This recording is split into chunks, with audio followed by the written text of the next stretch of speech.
Hey, where's my camera? Oh, that's loud as shit. Hold on, wait a minute. Oh, this is so damn loud. Okay, much better. Okay, hold on. Where is... Fuck happened? What is going on, dude?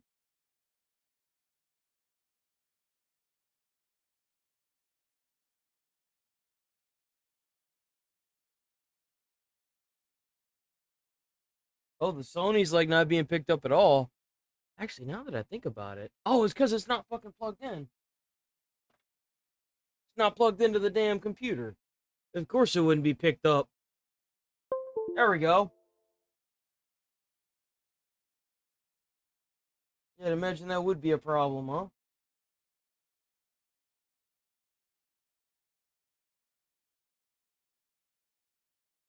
Come on, man, turn on. How many times you gotta press the on button?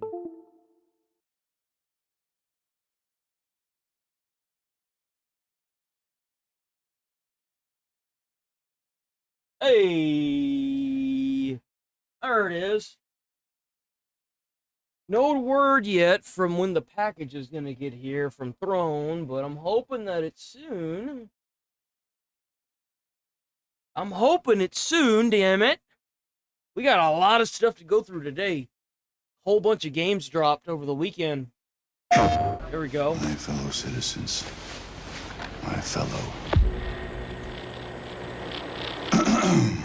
We will prevail. Oh, is this like... Oh, what the fuck? We're ready, Mr. President. Oh, My fellow... This looks good. This looks really good. Citizens, today represents a dark day in our history. With this monstrous, unprovoked attack, no country is safe from their reach. Oh! For all those serving on our behalf, our prayers go with you. Oh, let's go! Pax Armada mercenaries who are watching now, I have a message. It's over. Let's get to work. Come, your masters of war. Hear the bells of big guns. Damn! Behind walls. 30 seconds. They turn and run farther when the fast bullets fly. Dude! Decisive. This might actually be good. Holy shit. Is this what we've been looking for right here? Dagger on my 6. Send it. And I hope that you die. Oh, let's go! I follow your casket. I'll pay your afternoon. I'll watch while you Clear the ship now. and I'll stand over your grave till I'm sure that you're dead. Paint the target for the F-61. Damn! I'll watch while you Fucking burn us off. and I'll stand over your grave. Battlefield 6. Bro, let's fucking go! Let's fucking go! That looks fucking awesome! Bro, I'm gonna fucking break something if that's not the single player campaign. Battlefield 6, will it have a single player campaign? Dude, they're bringing it back, boys! That looks fucking awesome! Yo! That looks fucking awesome! My fellow citizens, my fellow. We will prevail. That looks so good, bro. What? We're ready, Mr. President. No way! My fellow citizens, Yo, this might be the that I've been talking about from these damn games not having recently. today Like, represents I want to see this old school, like, blood, sweat, and fucking man mentality. You know what I'm saying? Like, come on. with this monstrous, unprovoked attack, no country is safe from their reach. Yo, I'm For all thoroughly those impressed. serving on our behalf, our prayers go with you. For the Pax Armada mercenaries who are watching now, I have a message. It's over. Let's get to work. Come, you masters of war. Hear the bells of big. The last time I heard Battlefield have a good song with a really good game was Battlefield 3. That was the last time. And even that was very, like, so-so. This looks phenomenal. 30 seconds. Ain't turn and run far. Yo! Move fast. Move decisive. Dagger on my 6. Send it. And I hope that you die. That looks so clean. I follow your casket. I'll pay afternoon. I'll watch while you Clear the ship now. and I'll stand over your grave. And I'm sure that you'll be. Paint the target for the F-61.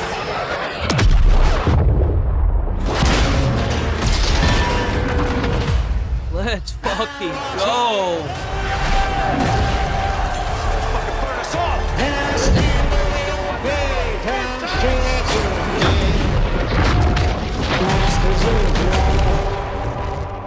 be. Damn, that looks fucking good, man. Holy shit. That looks amazing. I am thoroughly blown away by this. They're bringing back the single-player campaign for Battlefield. Holy shit, that's crazy.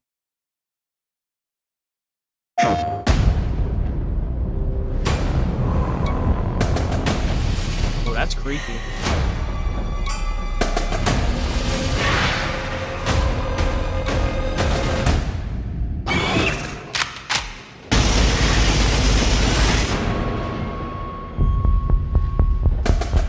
Damn. Is this gonna have single believed in player? our mission. We were going to be gods, but we tampered with something we should have left alone. Everyone else is dead. We're all that's left. Damn.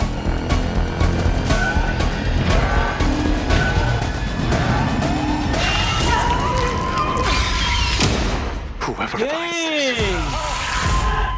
destroy them. Every last one of them.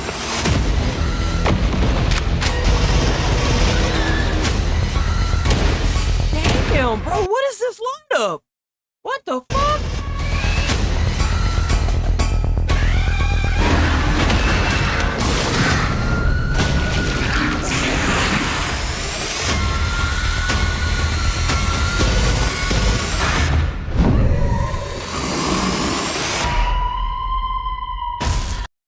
Damn, bro. I think, is Alien Rogue Incursion single player? Does Alien Rogue Incursion have a single player?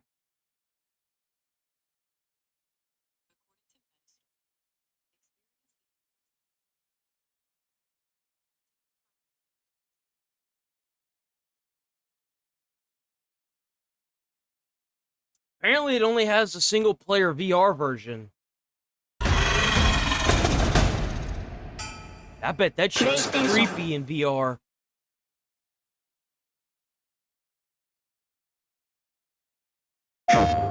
This game looked really interesting.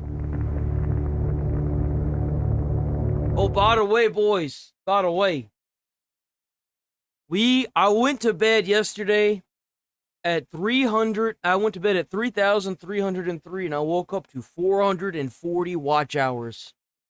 We are at 3,440 watch hours. We are almost halfway to objective. in a matter of a week.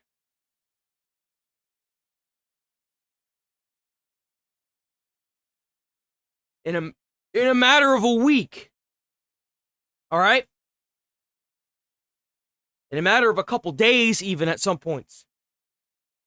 We gonna climb that ladder, and we gonna fucking leave that ladder down.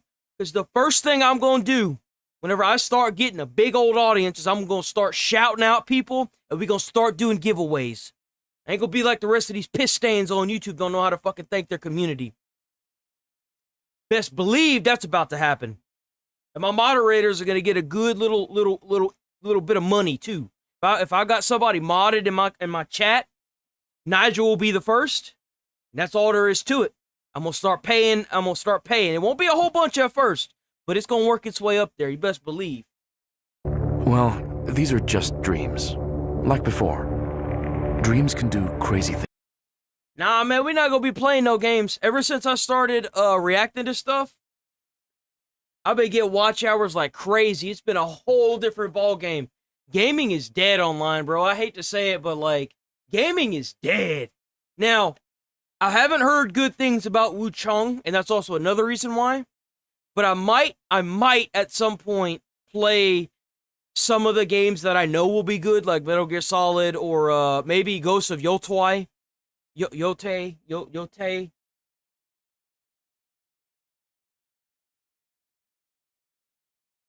But like, I've heard mixed things about Wu Chang. But I've also heard a lot of it, it's not the best. I've heard a lot of that. I've heard a lot of, it's not the best. From a lot of people that have played it. So. Things. I know, but these, they feel like more than that. Man, I want them to make a new Dark Souls game. They need to make a new Dark Souls this game before the new that woke shit comes back, bro. I want a new Dark Souls game. Feel like memories, like they happened. A good Dark Souls game. Like, give me Dark Souls 4. Or Elden Ring 2. Give me something. Throw me a bone, goddammit. Come on, FromSoft. Get some rest. I'll check on you in the morning.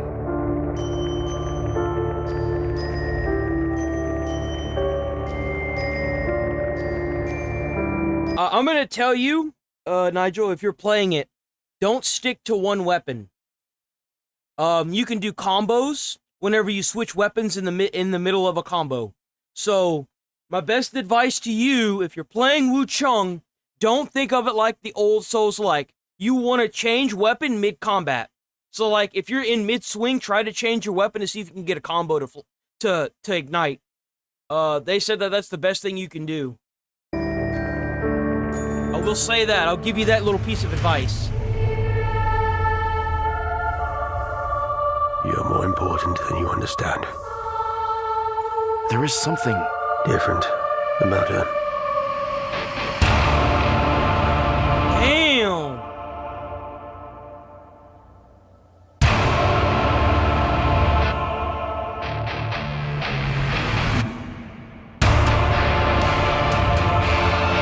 Yo, that music is slapping though. Let's go!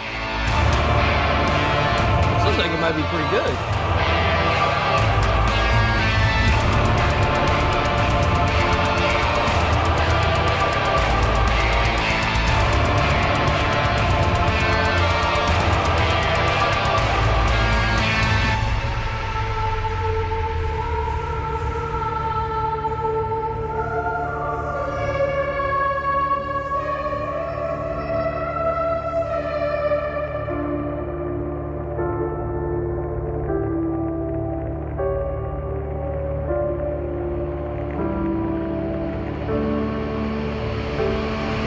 This looks good, bro.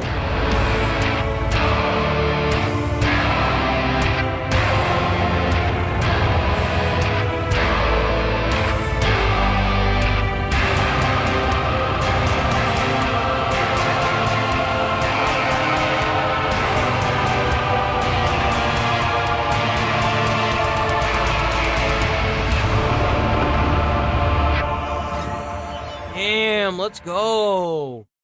What is this She's our lineup? priority. Without her, there is no future.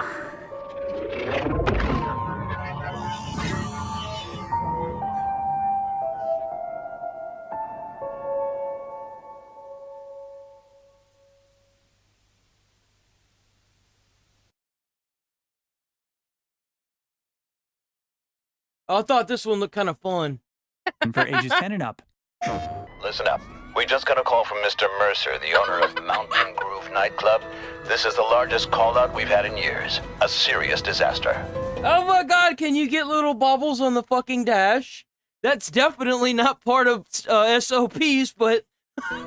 We have reports of multiple explosions, Oh, that looks awful. That fire looks collapsing terrible. ceilings, faulty electronics, Oh, well, actually... burst gas pipes, liquid fire. I think they need a little bit more work on their fire, on how it acts, but that's not far from it. I could go on and on. We don't have exact numbers, but this was a full club, so we are expecting large amounts of victims on this. So we got a ladder truck, and We then should we also got check the road. a pumper. Apparently, the staff tried some new unauthorized pyrotechnics, which caused all... Like with Wu Chung is I can't see set the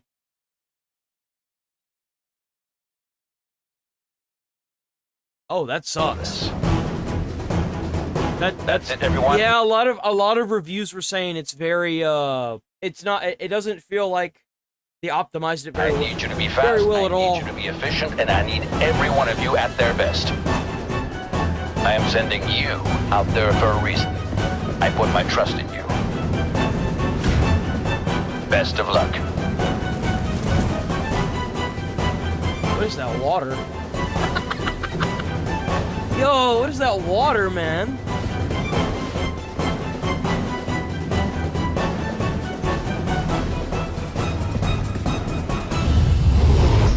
Firefighting Simulator.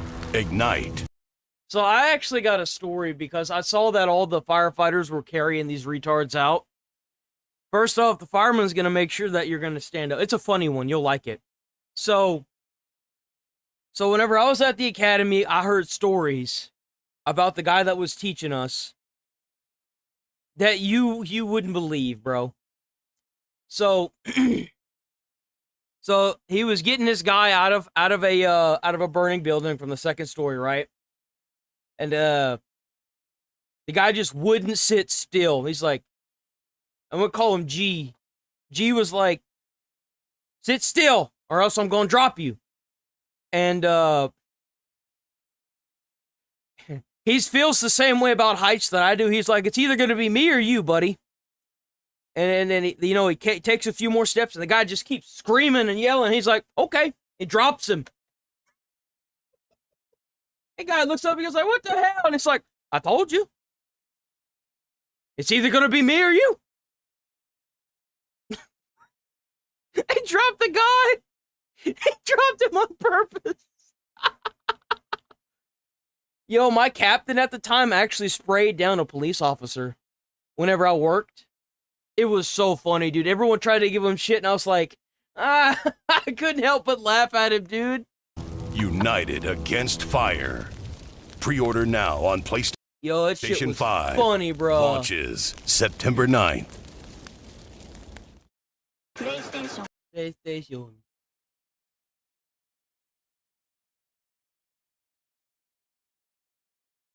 Well, this morning I need an... Wait, wow, now, and...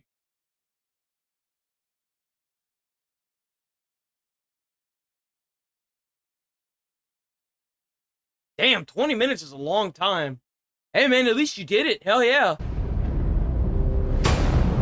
Oh, wait, we already saw it.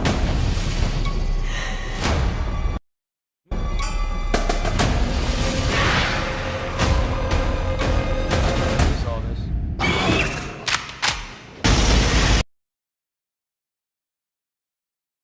Boys, the game's not the best. It kind of sucked. I'm not going to sit here and bullshit with you. But I couldn't... To give you an example of Elden Ring Night Rain, it sucked, but I couldn't stop playing it. It was like not a good suck. It was a bad suck, if that makes any sense. It's one of those games that you don't like, but because that's the only thing you have, that's what you play. I wish they had just made another DLC. That's all I wanted. I just wanted another DLC. I didn't want this.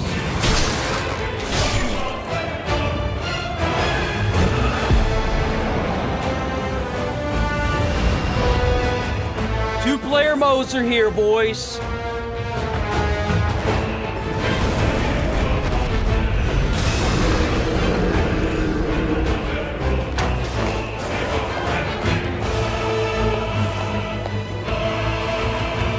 I would, if they had come out with another DLC, I would replay the entire Elden Ring game, the entire DLC, with a fresh character for stream. In a heartbeat, I would do it. You know why? Because whenever I played Elden Ring, I had 5+ viewers. Best streams that I had in a while. And it was constant, too. It was consistent. I would do that again in a heartbeat.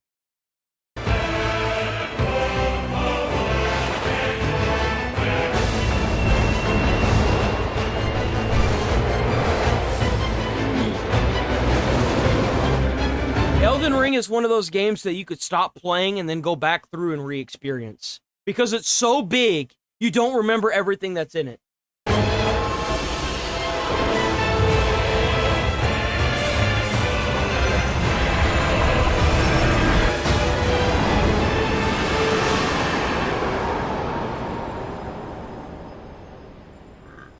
There we go.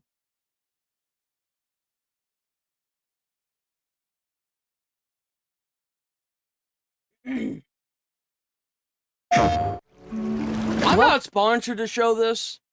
Jurassic Evolution, if you guys want to throw a sponsor on the stream, because I ticked on a thing a couple days ago that allowed sponsored people to like come in and chitty chat, emails in the description, hit me up.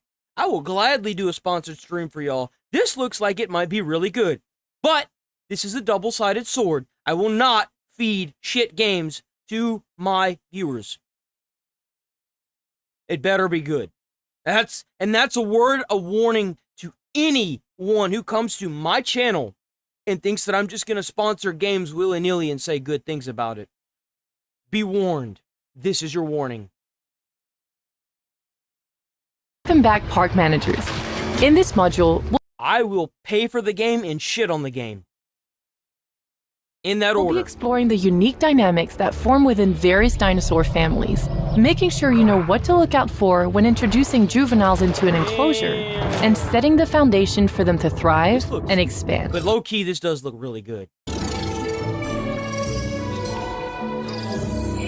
Dinosaur juveniles may sometimes have different needs to their parents, but as with any species, the child's needs are always the priority, and their welfare will impact on that of their parents.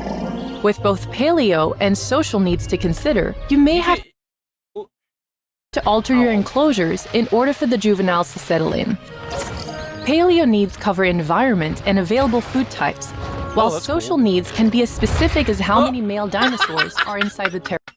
Yo, it's like the fucking birds that run into the windmills. Oh my god, dude. Paying attention to these needs will pay off. Dumbass. As a happy dinosaur means happy guests and increased park appeal. Plus, it will also benefit you later down the line meat eaters? when your thriving juveniles mature. So it's crucial to monitor your juveniles early on. You'll find that some dinosaurs like to stay close to their immediate family, whilst others follow more of a herd mentality, or even bold enough to follow any adult, no matter the species. I'm sure it won't be long before your enclosures are lively with dinosaurs and your parks are busy with guests. In the meantime, be sure to watch the rest of our modules for further... Oh, did you see the ball? There's people in a ball. In the meantime... Look, there's the ball. There's the ball. That was from one of the movies. I haven't seen a lot of the newer movies, rest of but our I think that was modules one for of the further things. training on managing your parks. So what I was gonna say is that if you get Elden Ring on PlayStation, on PC, you could mod the shit out of it so you could get an even better experience. Just throwing that out there. I did the same thing with Fallout. They're waiting for us, and it ain't no man. Seth here outside the Hard Rock Hotel in San Diego Comic-Con 2025, and I'm attempting to I'm not gonna infiltrate lie.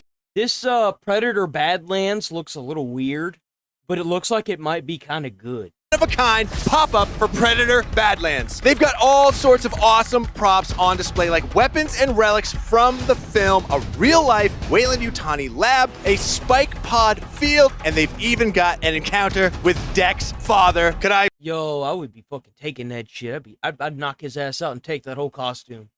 Bro wouldn't even know what hit him. I'd take all that shit. Wouldn't even give a fuck. Maybe join your clan. Take it and run. How much you think that costume is? Like 5,000, 10,000? Okay, let's have a look inside.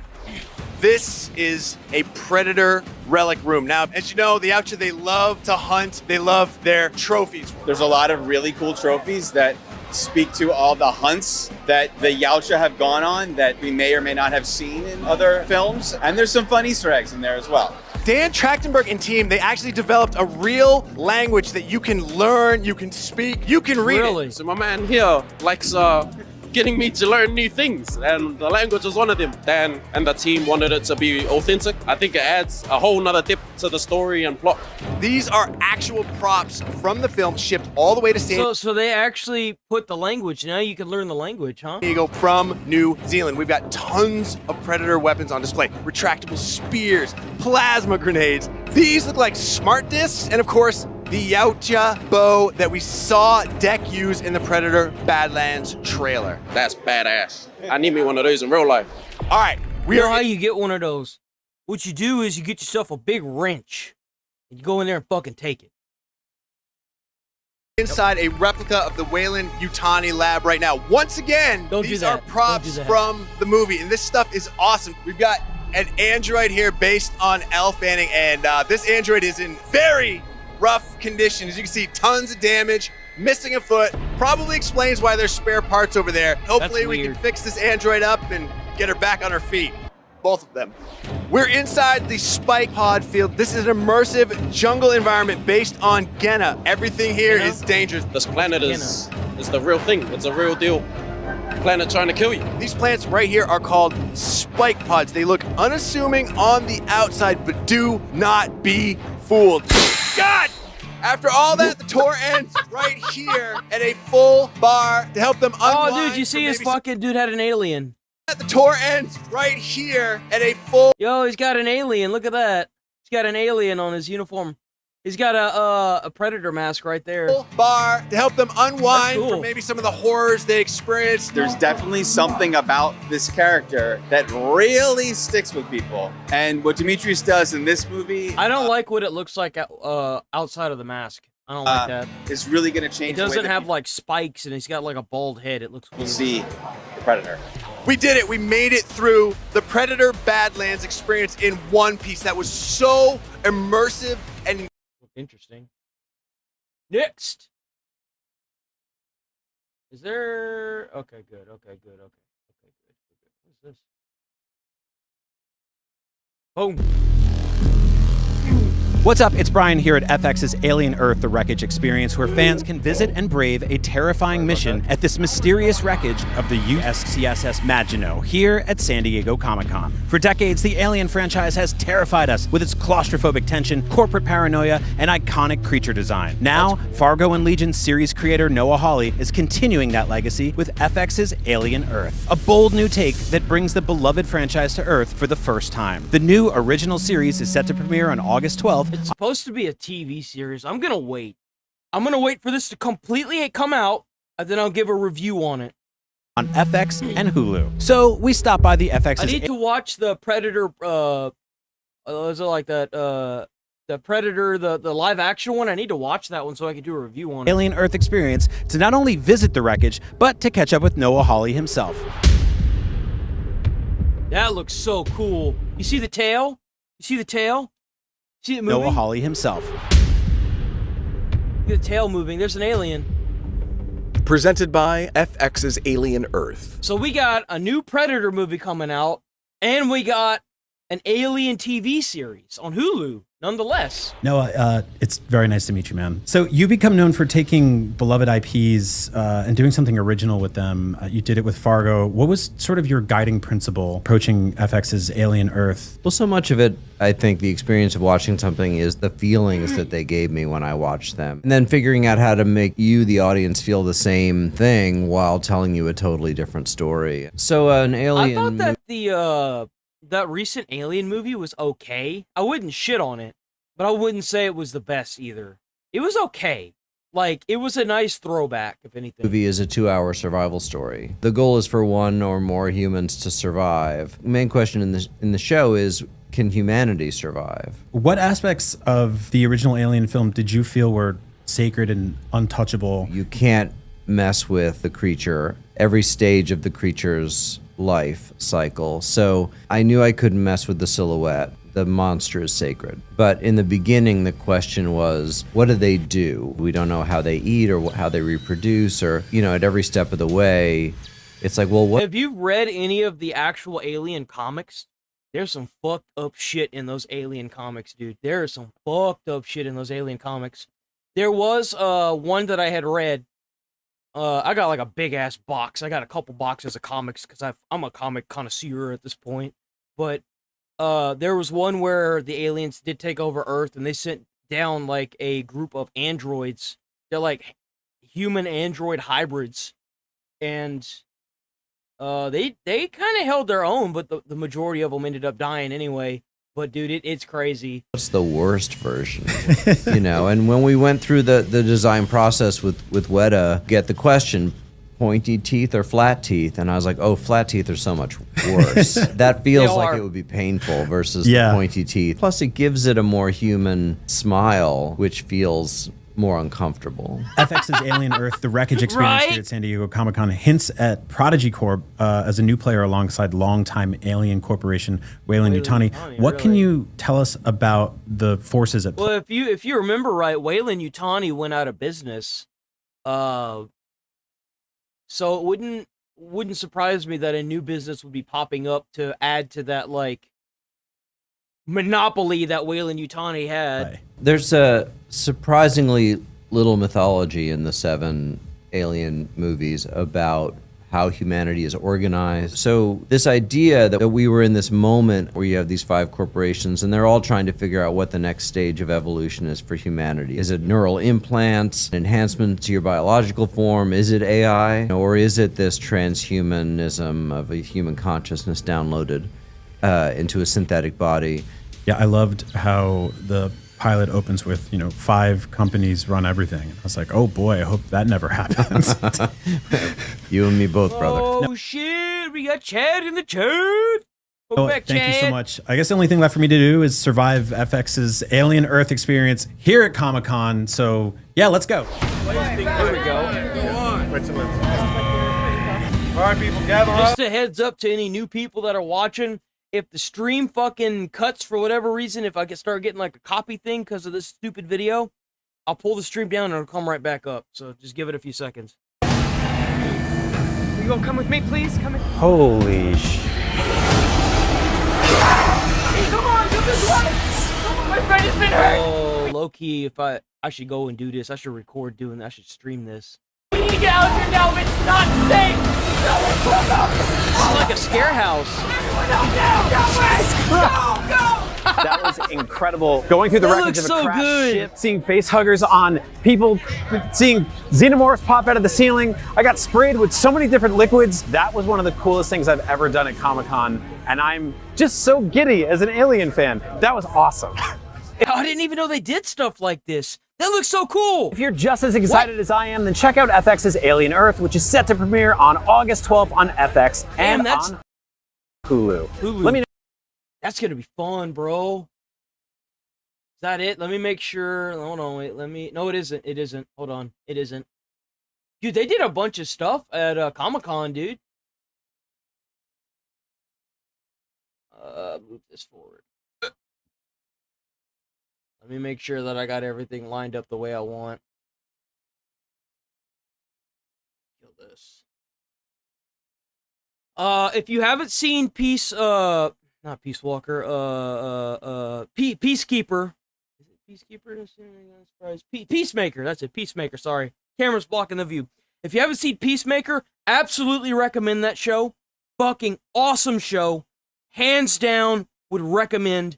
I'm so excited for the next season. For Peacemaker Season 2! Let's fucking go. I have some special guests here with me. Very excited to bring them out. Holy shit, they brought John Cena. That's crazy. So this was a surprise to everybody at the Comic-Con. No one knew he was going to be here, apparently. Boy, am I excited. Oh my God! No way! Guys! You know what I see whenever I see this? I always think of Johnny Depp at the Pirates of the Caribbean, the ride that they had. Sometimes Johnny Depp would dress up and he would show up there and he would surprise people that would ride the ride. I hope whoever is producing this show don't fuck it up. Don't fuck it up like Pirates. Don't do it.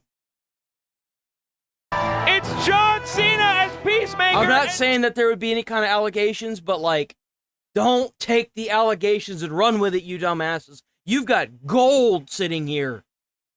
The fact that an actor would go out of their way to show up at Comic-Cons to do this, you've got gold. Don't throw it away.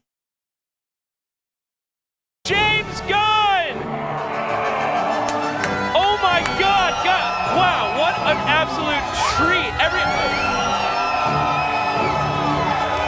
Fantastic! This is fantastic! Welcome all! Come on, man, you gotta get in character. You gotta be an asshole. You have to be. You can't be John Cena today, man. You gotta be Peacemaker. We've just started the DCU. Superman has been out. Everyone loves it. What has been your favorite fan reaction? Do you have a message for the fans? Yeah, we're happy to be. This is like my home away from home. I've been to almost every single Comic-Con over the years. I'm happy. I'm happiest to be here. I'm happy that, thank you all for going to see Superman, starting out the DCU with a bang. And apparently Superman is kind of good, I think. How was the reaction to the new Superman movie?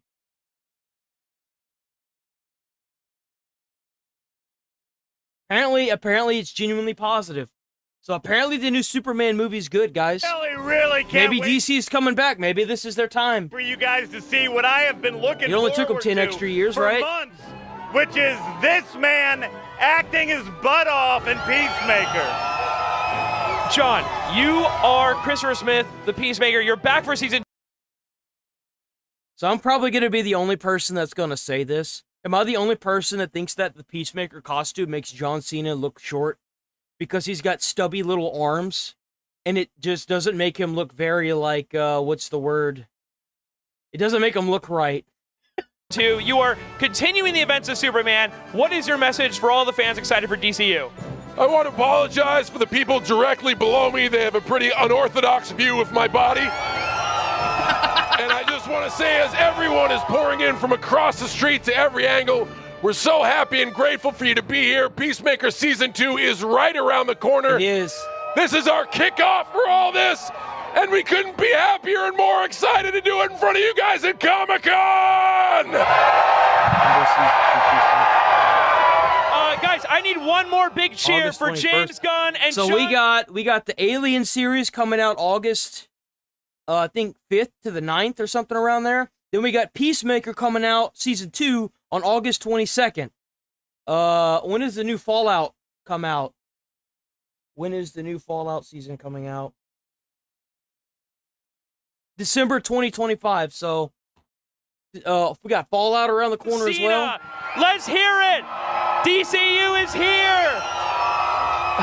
What's really awesome about the Peacemaker series is that they launch all the episodes in one go. So We have some hats that have mild profanity on them. We would love to throw them out as souvenirs for your participation in this event.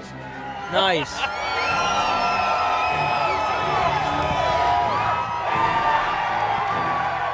Eat peace.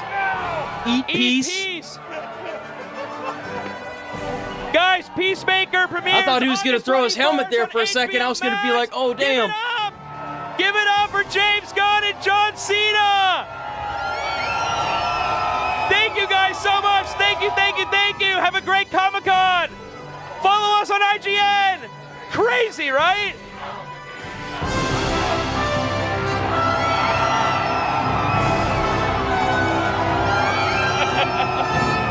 That's great, dude. I love to see it. I love to see actors that really get it. See, this is what I was talking about before whenever I had some smart-ass retard commenter that said, well, it's only for a check. Yeah, but that's how you can tell who's going to be a successful actor is whenever they're doing stuff outside of their job. You want to make money? You want to be successful? Do this. This is what you do to make money. You do stuff like having to wear like grills in a movie. You wear it outside of the movie that you're gonna play in. You have to go the extra mile. It pays off when you do it for these kinds of jobs. You're not talking about the difference between $22 and $23 an hour. You're talking about the difference between $3 to $15 million a reset contract. Like, put the effort, put the heart and soul into your character, and it will pay off.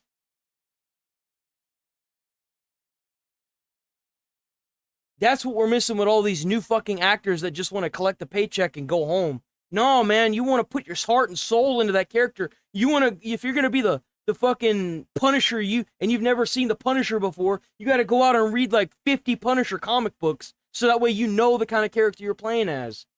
Like, you can't just play the character. You have to be the character. Let me make sure. Government, da. That's why none of these new characters, they're not popping off anymore. What in the fuck is that? Oh my God. Jesus Christ.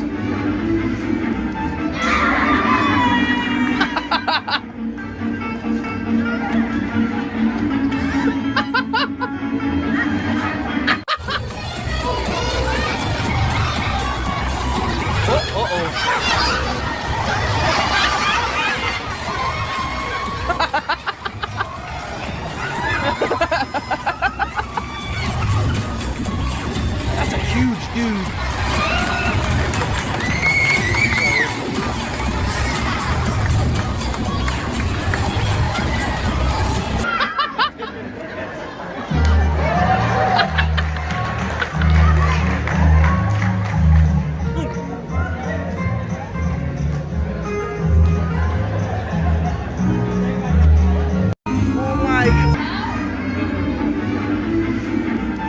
Okay, alright. Enough fooling around. Sugar's on the phone. She wants to talk to you. Sugar? Yeah, you get the AirPod in. Hey, Sugar, what's up? Sugar? There ain't nobody here. Liz ain't answer me. She is. She just called me on the phone. Why'd you call my grandson, Sugar? I don't know why she called me, but she wants to talk to you. She probably couldn't get a hold of Sugar, you. why didn't she answer me? Sugar, answer me now. Did your hearing aid die? Maybe there's something wrong with your AirPod. Flip it to the other ear. It's in my ear. I know. Put it in the other ear. The fucking peanut.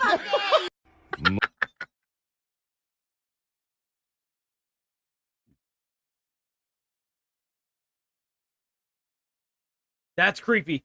Oh. It's a cow. No. What the fuck else moves? Moo. Meow. A cat. It's a pig. What do you mean, It's a fucking pig. A sheep. You're a cheating motherfucker. Yes, I'll be fucking How the pig. fuck am I cheating? Ribbit. It's a frog. Ribbit. A frog. You're wrong. You suck at this game. Fuck you, I suck. It's a fucking frog, you fucking jerk. No, it's not. You're telling Yo, this is some diabolical shit, bro. Ribbit. It says frog. Grandma, what's one move in bed that makes a man go crazy every time? You gotta give me a... My first shotgun ever. Julia's teaching me. Yeah. All right, I'm not 3, gonna get this with my nails. 2, 1. try one of those Alfredo baby back ribs. Oh. Just give me my money. Yay! Just give me my money. Yay! Just give me my fucking money. The fuck was that a little bit? That's mean, bro. That's mean. That's fucked up.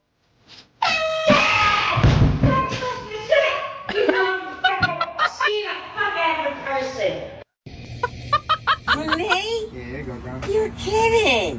What did I do to deserve this? Best grandson ever. Aw. Got everything ready? Yeah. How much are you packing? I don't know, like 5 to 6 inches. Yeah, whatever, dude. Bro, shut the fuck up. You ain't got no balls, right? You shut the fuck up. You don't got any balls. Both of you shut the fuck up. Neither one of you's got any fucking balls. Yeah? You want to bet? Day 1 of complimenting.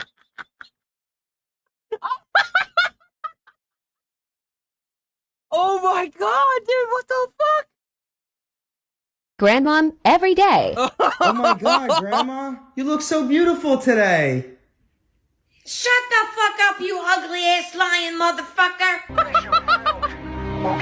Damn. What up, everybody? Say what's up, Grandma. What's up, guys? Oh. Grandma, Whoa. this is a bitch. Fuck her. Who the fuck's that from? That's from my dad. From your dad? This motherfucker. What are you doing? Grandma. Oh, she's calling him. Fuck him. Wait, put it on speaker. Put it on speaker. How'd I do all this motherfucking shit?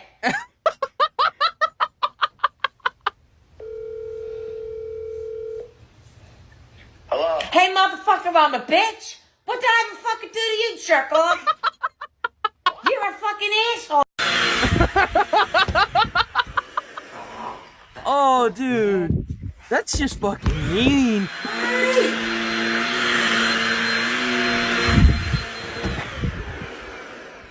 Oh, god damn. Yo, this lady's probably got a really good heart. Dude, there's no way. Heart disease is not a factor in their family. I don't understand.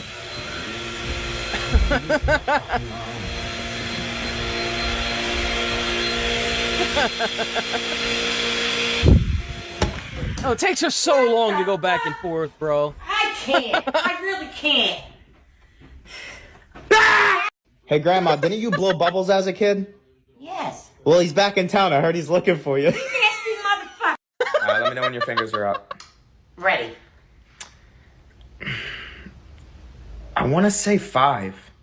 You got it right. Really? Yeah. Let's go. How'd you do that? All right, let's try this again. Okay. Let me know when they're up. They're up. Let's go with 3. Oh, now come on. There ain't no way you cheating motherfucker. I got it right? Yeah. Oh, yes! Yeah! I'm not cheating. I told you I got eyes in the back of my head. Well, you better close that motherfucker. Okay, let's go again. Let me know. Are you good? Yeah. Okay. 3.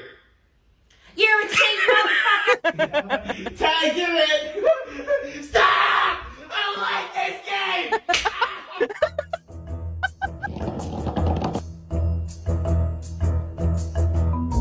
What? Ah! What the fuck, man? You good? Yeah! Something's fucking vibrating my asshole! Oh, that's fucked.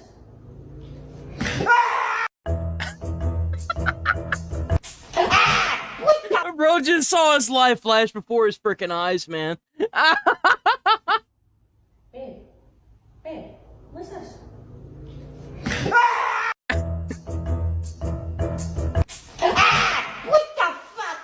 Where the fuck that come from? Huh? I'm all fucking wet. Is the ceiling leaking? Maybe it's fucking apples go. What's your problem? It's time to get up and start playing. You're my ticket to taking home the cash prize. Candy Crush is offering the chance to win big in the All-Stars. How time is it? 9:06. We should have plenty. Watch a few more. Tournament. Actually, you know what? No, let me move on. I forgot about something. We got to move on. Where are my shorts at? Oh, here they are. I was like, where the fuck's my shorts? All right. So apparently this happened. What? She started attacking him out of nowhere. Gilbo riding in Shoel Mahmoud's car when out of nowhere she appears to snap. This was in America too. Like this isn't like some crazy country. This happened in America. Shoel Mahmoud's car when out of nowhere she appears to snap, lunging at the Uber driver, dousing him with pepper spray. What the fuck? Shoel picked up. He couldn't even get out, dude. Like, what the fuck was she doing? She's gonna drive off with his car, man. Street, but when they got to 65th and Lex, things quickly went south early Wednesday morning. What?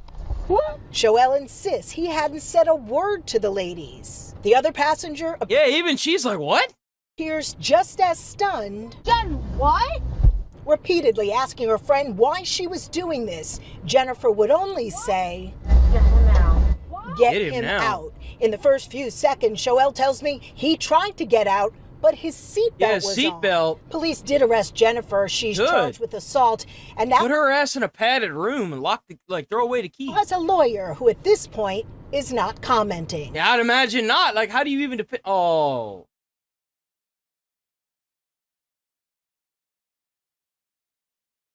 This legitimately made me mad.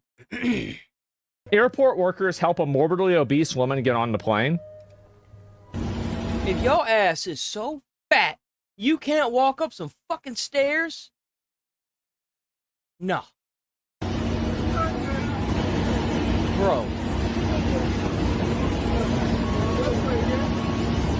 Bro.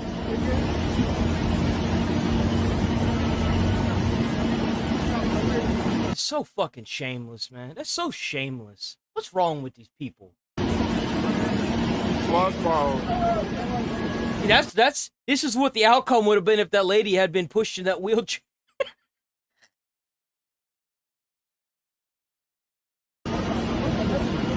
It's How's so she gonna shameless. get in there, though? She can't even fit. She's so fat she can't even fit there. I kind of feel like if you can't sit on a plane with a normal seatbelt, you don't need to be on a plane. You don't need no seatbelt extender. You just don't need to be on the plane. Period. Well, wait, hold up, wait a minute. You telling me that she could just, I mean, I guess maybe maybe her legs don't work or something like that. She moving her legs around? Yeah, it seems like she kind of moving her legs around a bit too. Like, so how does this happen? She looks happy? Yeah, I mean, bro, wouldn't you be fucking happy if you get carried around like you're fucking Xerxes by an army of simps? This guy found out really fast that he messed with the... It's so shameless. I don't understand it. This guy found out really fast that he messed with the wrong man. I can't stand that. You'd be surprised how many people are like this in real life. How many people, like, get all up in your shit just because, I don't even know, dude. Like, it's so weird. Like, people that just automatically try to cause confrontation and then they get their asses laid out. Well, this dude Sometimes it's not even the person that they're trying to start confrontation with, because, like, usually when someone like this is trying to start a confrontation, it's because they, like, see somebody that looks smaller or weaker. So they automatically, like, assume that they're gonna, like, trying to buy something win and if chatting something with happens, the you cashier. know? The guy in the white tank top got in between them, interrupting the transaction. Hold on, bro. Give me some space here, man. Yeah, bro, you smoking a black in his face, bro. You need to move aside. Say on God. You need to move aside, bro. You're smoking a black in his face, bro. Please stop smoking a black in his face, bro. Even the teller is telling him to fuck off. Like, please move. But even after both of them asked him to step away, he got right back to the window, put his hand on the other dude's face, and tried to threaten him, which, well, backfired immediately. I don't need that. That's him. That's him. Cool, bro. I'll smack you. Shut the fuck up. Get your ass laid out. Shut up. Hi, neighbor. We noticed you just moved in and we saw you had a... Dude, AI is gonna get canceled. Dude, AI is gonna get canceled, bro. puppy, so we brought some goodies in exchange for your delicious dog. Get the fuck out my... It's no wonder why they don't like AI. Hey! Let me pay for the merchandise, please. For the 1,000th time, no. So what am I supposed to do? Do they allow stealing in India? Sometimes, but no. Yo, it's raining cats and dogs out here. You say cat, dog, where dad? Who say cat? Where cat and dog? Oh no! Oh no! Sir, be honest with me. Have you had anything to drink tonight? Sir, look at this pig I have right next to me. You think I'd take her home sober? Fair enough. I wouldn't either. You're good to go. Good luck with that thing. For your crimes against hygiene, you are sentenced to a full 5-minute shower. No, not the full 5 minutes. It's only this big. Oh, that's not so much. So?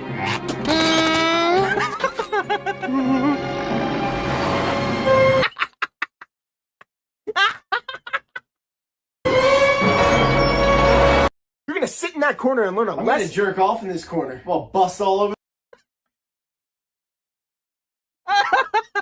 the wall. No, you're not. Yeah, I am. Please myself right in this corner. You can take my phone, you can take my games, but you can't take my fucking paint Mona Lisa all over the wall. You fool! You thought you won? I have the high ground. Dude, that's wrong. It's not gonna work anymore. When this little sprinter was Oh fuck, man. about to win the race, So this shit pissed me off. Where the fuck's this little bastard's parents at? Where the fuck that little shit's parents at? when this little sprinter was about to win the race, a kid suddenly ran onto the track, blocking his lane. With the risk of being disqualified if he stepped out, he gently pushed the child. Yep. Damn straight. You know, like, it kind of blows my mind. These men, they work for days on end to get here. And you got some fucking kid in the middle of the track because of some useless fucking parent. Side, but while everyone expected him to stop, Why would he? None of the other racers stopped. Why would he? sure the kid was okay, he kept no. running. Watch the other Later racers. None of them explaining that he stopped. had worked They ran right past him. Why would he? Bro worked tirelessly to win that race. You think he's about to give it up because of some retard parent? No. too hard to throw it all away. Yeah, exactly. You think you're the coolest guy in the parking lot, and then this guy. Fuck out of here with that shit, man. What they need to do is they need to take that kid and the parents and ban them off the property permanently. Let's go. This be Nigel. This be Nigel going down the river right here. It's Nigel. Fisher Town, boys.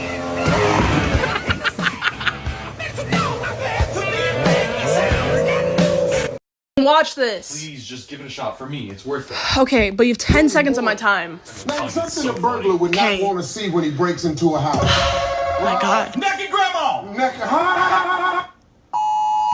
my God! I hope I never fucking find her! Ladies. Oh my God, the Amber Alert.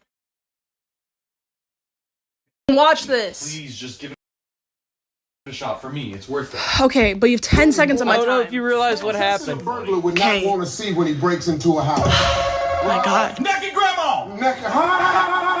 Oh my God! I hope I never. I hope they never find her. Yo, I can't tell you how many of those Amber Alerts woke me up in the middle of the night. And I was like, we gotta turn that shit off right now. It's gone bye-bye. Because some fucking parent can't watch their fucking kids. It's going off right now. Oh, they got the dollar menu back? Ladies, this man right here is broke. He's broke. Look at him. Look. Oh, so check this out.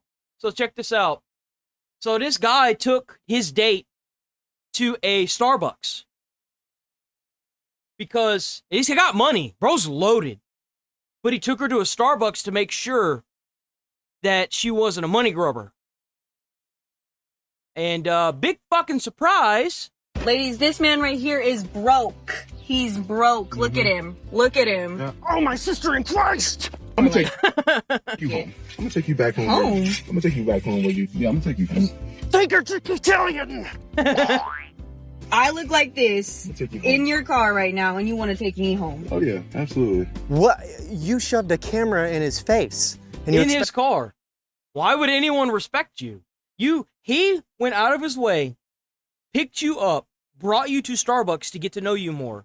Sorry that nobody on a first or second date wants to take somebody to a place that's really expensive because it could just be a waste of fucking time and money. Starbucks is a great place to go to sit down in a public place and have a simple conversation and enjoy some drinks and maybe a little snack here and there. It's perfect. What's wrong with Starbucks? Him to be like, yeah, she'll take a venti chestnut praline frappuccino. No. So now we're not going on the date because you don't No, because you're being a bitch. That's why you're not going on a date. And that's why nothing ever turned up of this.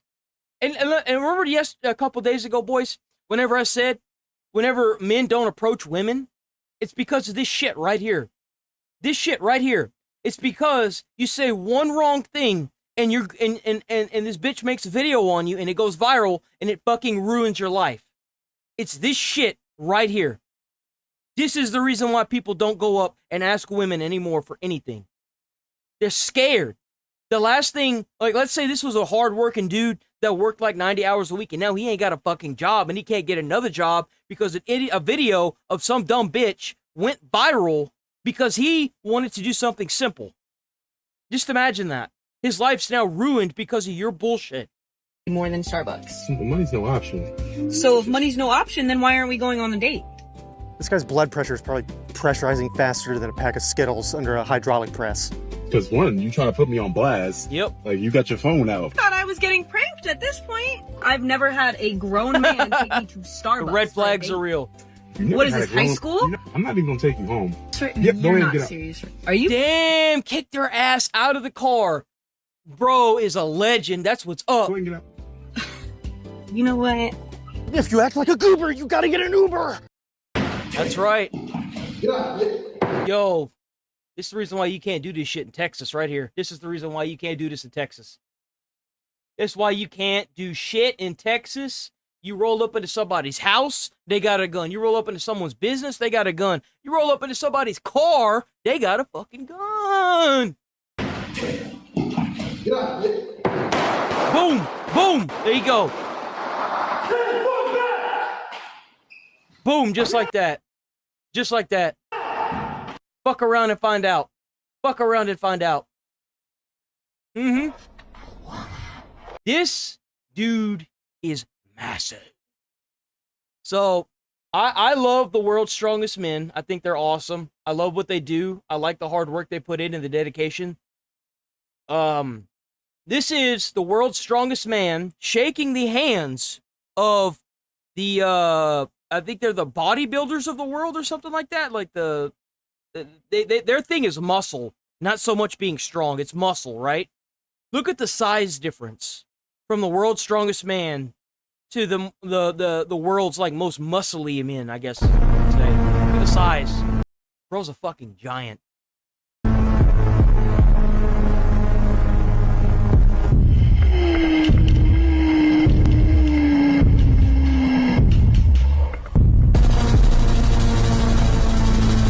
Towers over them.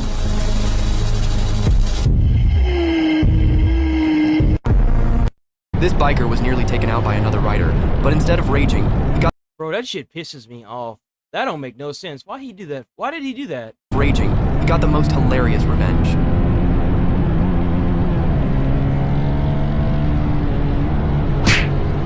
I want you to move. So if you don't know Meat Canyon, it's pretty... Oh, wait a minute. Hold on. Hold on. Hold on. Give me a second. I need to check something right quick. Hold on. Did Meat Canyon get banned on Twitter? Did Meat Canyon get banned on Twitch?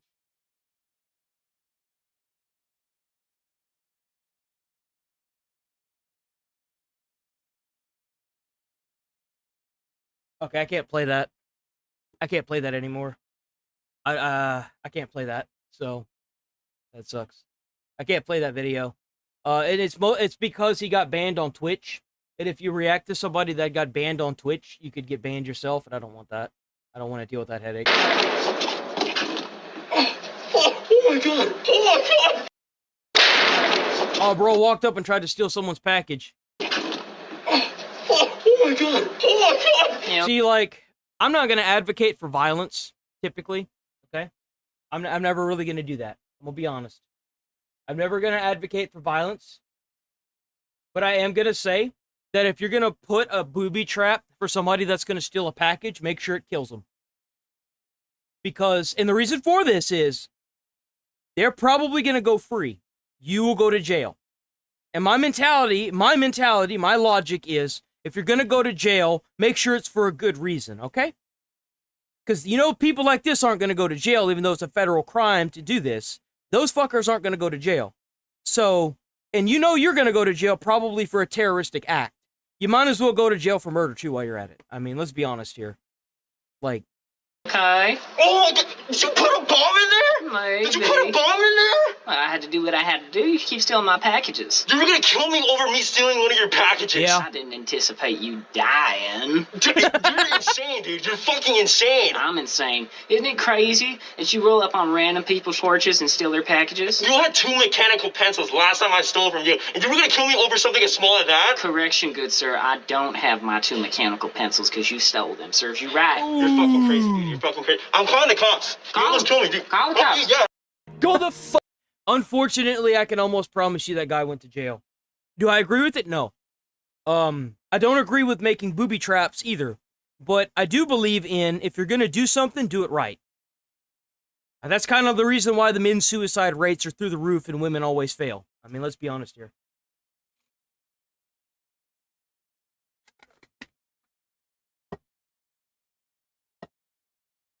Get the fuck back to where you came from. Get the fuck out of here. It's the same as America. You want to come to our country and start a bunch of fucking trouble, create a bunch of drama, get the fuck out. That's it. Get the fuck out. We don't That's the reason why whenever you see all these protests in America, they're waving their own flags from their country. They're not waving ours. They're waving the ones that they have from their country. That's how you know. Like, want you here? We don't need you here. And I agree with this. I don't like the idea that we have all these companies that take in all these illegal immigrants. And the problem that I see with it is, whenever you take in an illegal immigrant, there's nothing that says that you have to pay them minimum wage. You don't have to offer them insurance. You don't have to take them to the hospital. You don't have to make it to where they work a certain amount of hours. You can just work them constantly. There's no age criteria either, which means you have underage workers. And to be quite frank, I feel like these businesses that do this, the people that run them, the company needs to be shut down. All their assets need to be liquidated into the U.S. government. Great way to make back money, by the way. And then the people that do this need to go to jail for human trafficking. Maximum sentence. That is so important to keep in mind. We do not... And they need to go to jail for human trafficking per count of person that's there working illegally. So if there's 5 illegal immigrants working at your company, that's 5 charges of human trafficking. Need these people. That's it. She did deport them. Good. Thank God.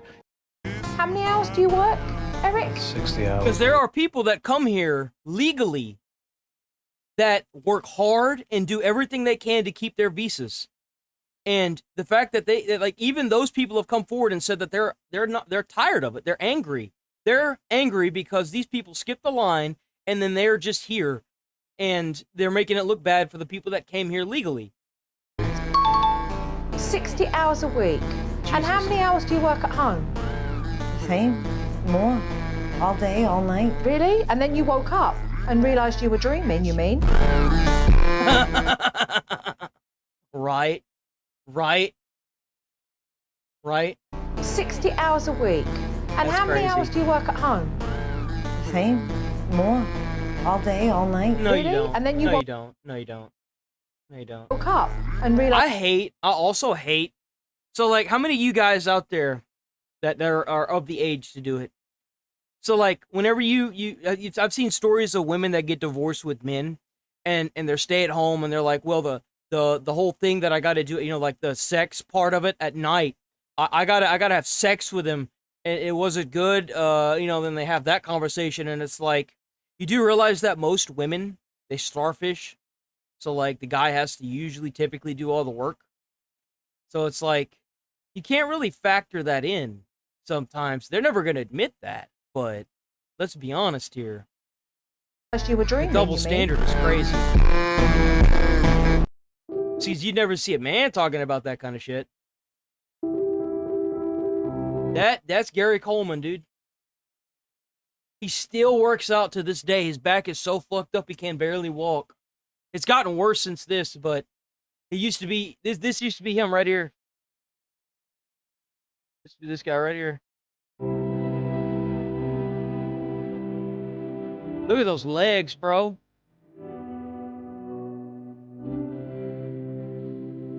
I created a device that requires 20 I need to do this one day.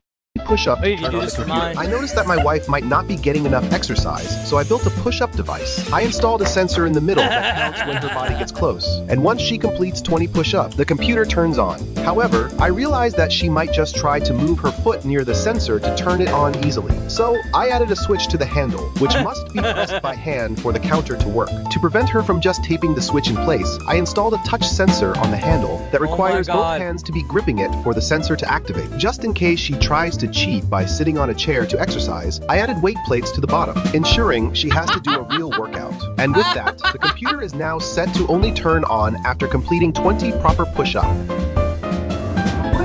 어떤 거? 팔굽혀펴기 한 20분 정도 해야 켜져. Oh, she tried it too.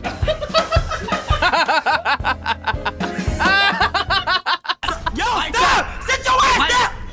Yo, this is funny. So they did this for Chained Together, the game. Yo, stop! Sit your ass down!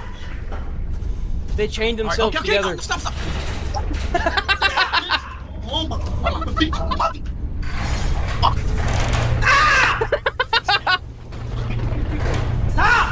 Okay. Lock in. Well. All right, that's it. That's 20. I'm gonna use the bathroom real quick.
Oh, okay, we bake.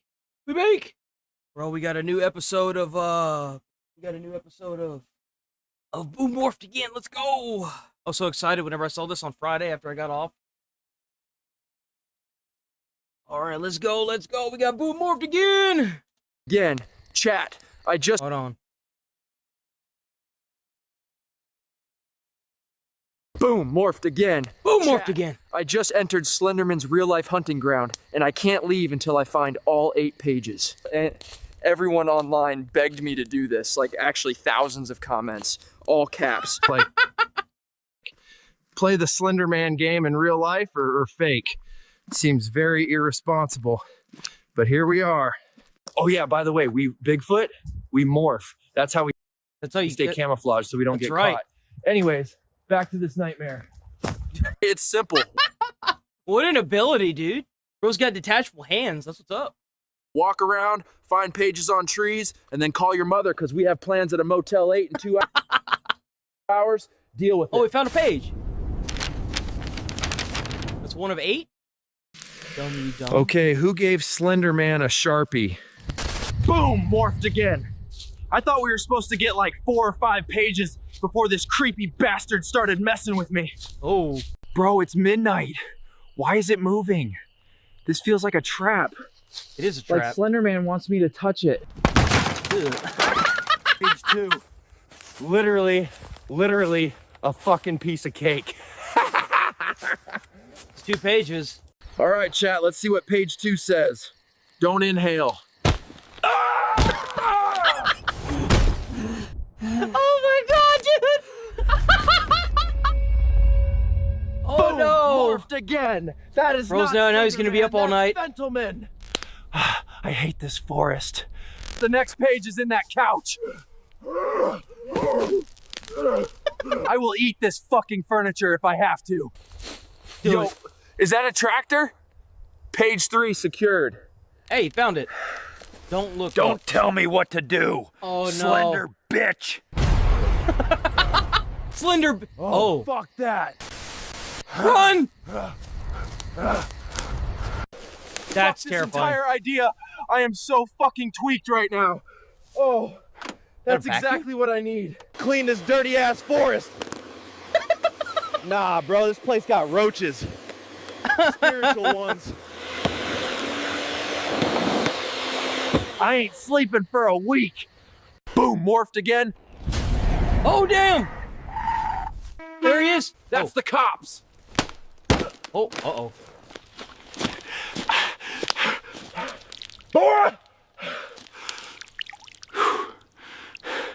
Boom, morphed again. You think you can hide from me, you photosynthesis Page bitch? 4. Mine now. Stay mad. Slender Man ain't even scary.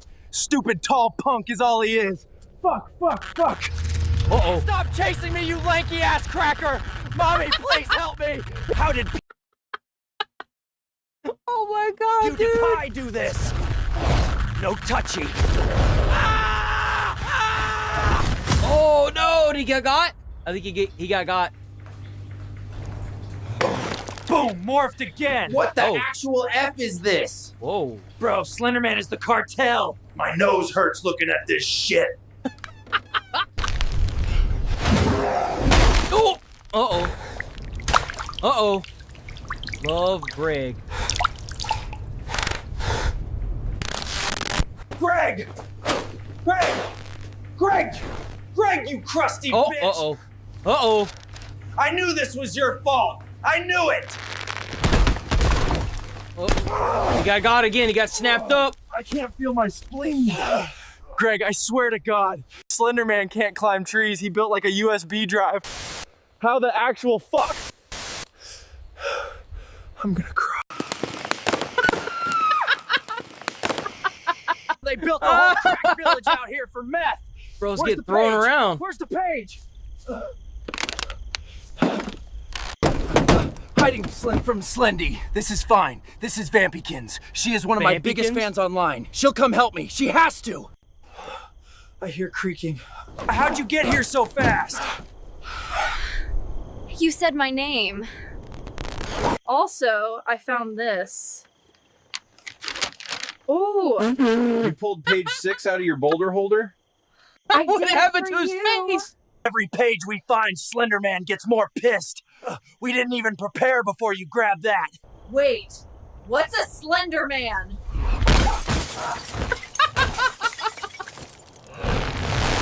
Slendy just killed Vampykins. Not gonna lie, I was fully distracted by her tatas. He's gonna beat my ass for this.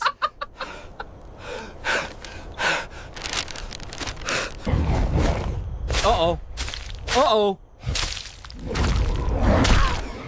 Is that garlic? What is? Oh my god, dude, those are bags of. Oh my gosh.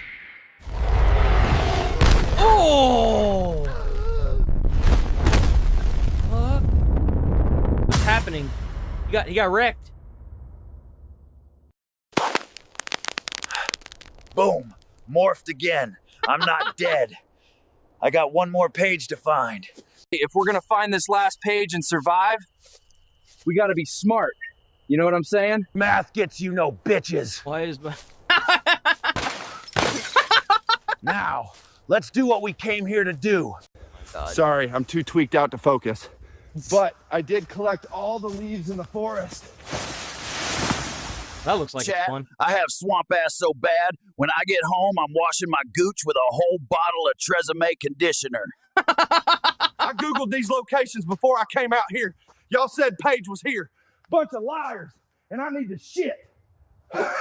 Chat, I walked 45 minutes for 2 crusty ass vehicles and not a single fucking page? Yeah, this swamp ass ain't no joke. I'm not gonna make it, chat.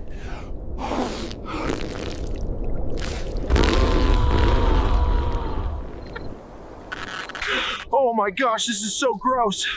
I need to wipe my ass. Oh, I found the last page. Perfect, this'll work. Boom, morphed again. Oh, there he is. He's coming. This isn't even in the real game. I read the wiki. Chat, I keep getting teleported. Oh. I found all the pages. Leave me alone. Is this a treadmill? What the fuck? He's running on a treadmill. Somebody has to clean this dirty ass Ford Fusion. Wait, what the fuck am I doing? Boom, morphed again. Chat, I'm gonna die. This is it. Tell your mom I love her.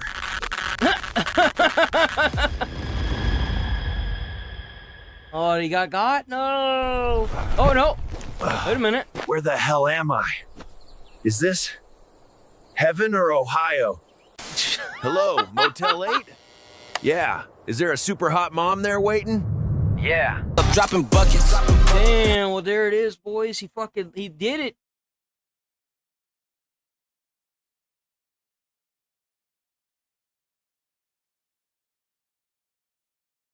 He did it, bro. He got out of the Slendy Man. Boom. So, this is what Ozzy did before he passed. This kind of shook me to my core, dude. I'm not even gonna lie.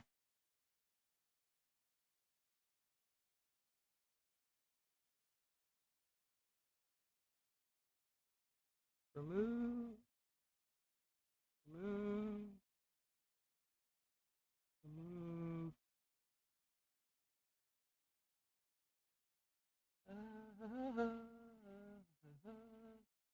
Alright, this kind of shook me, I ain't gonna lie.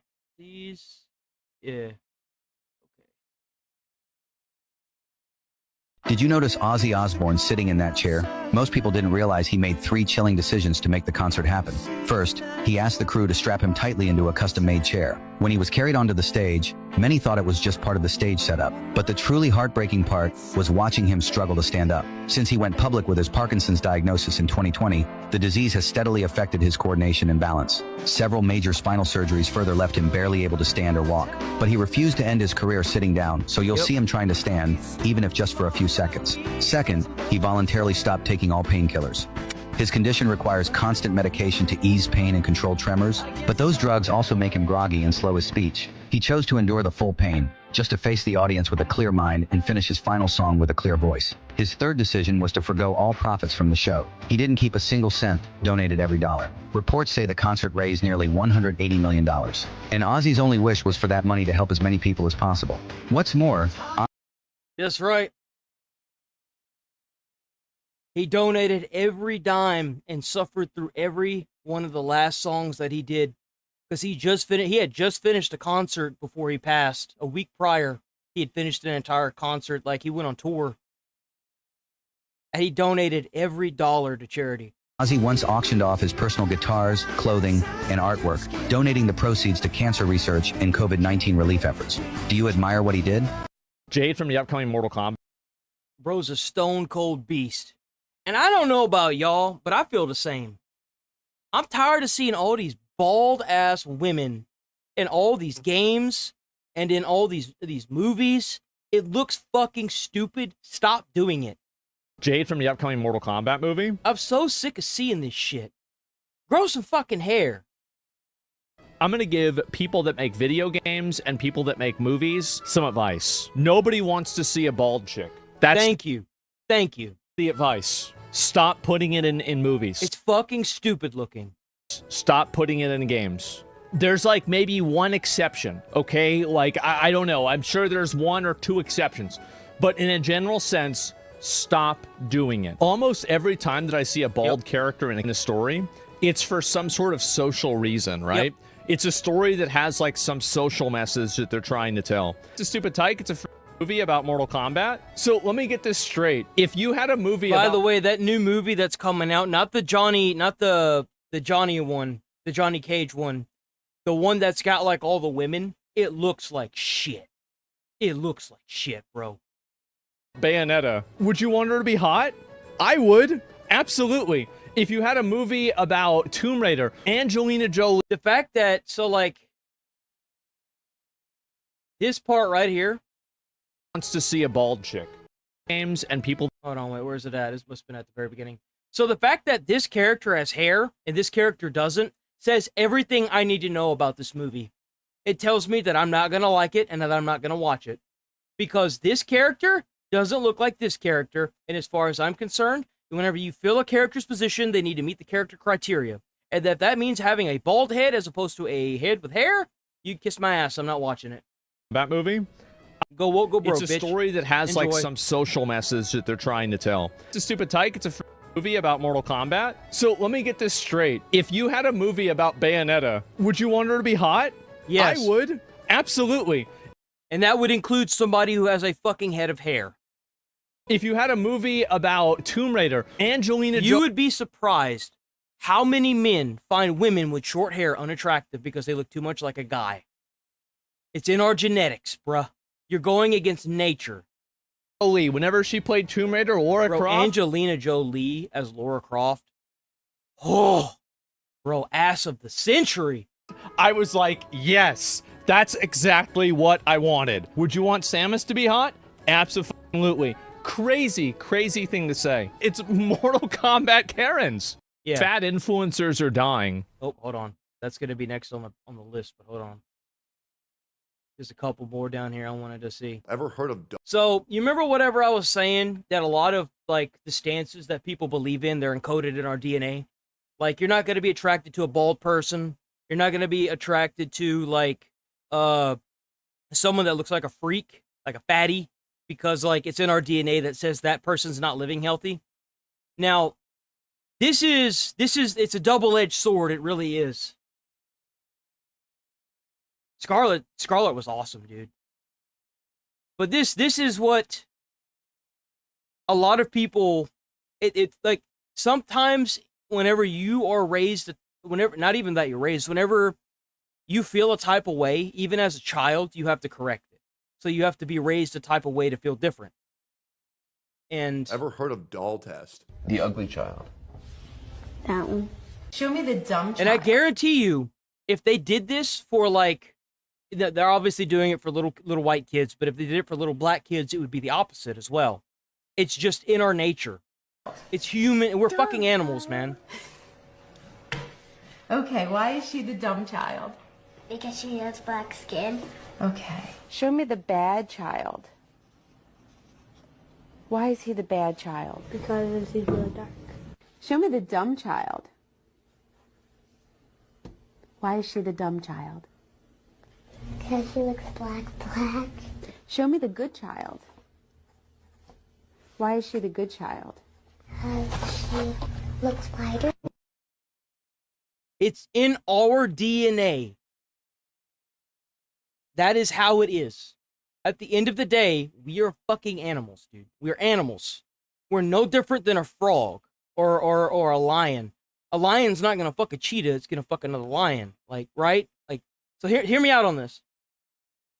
It's in our DNA to separate. It is. I'm not saying we should. I think that's a terrible idea. I think that how intertwined everybody is right now is, well, whenever I was growing up, like, I didn't really see skin color at all. Like, I didn't. Funny enough, I've dated more black women than I have any other race. ate a lot of women. But what I'm trying to say is it that even at a base natural instinct level, this could be worked out as you grow up around other people. But whenever you get these kids and they really genuinely don't think about what they're saying, it's so drived into the human nature that they can't say anything else. It's crazy. It's human nature. I don't even know.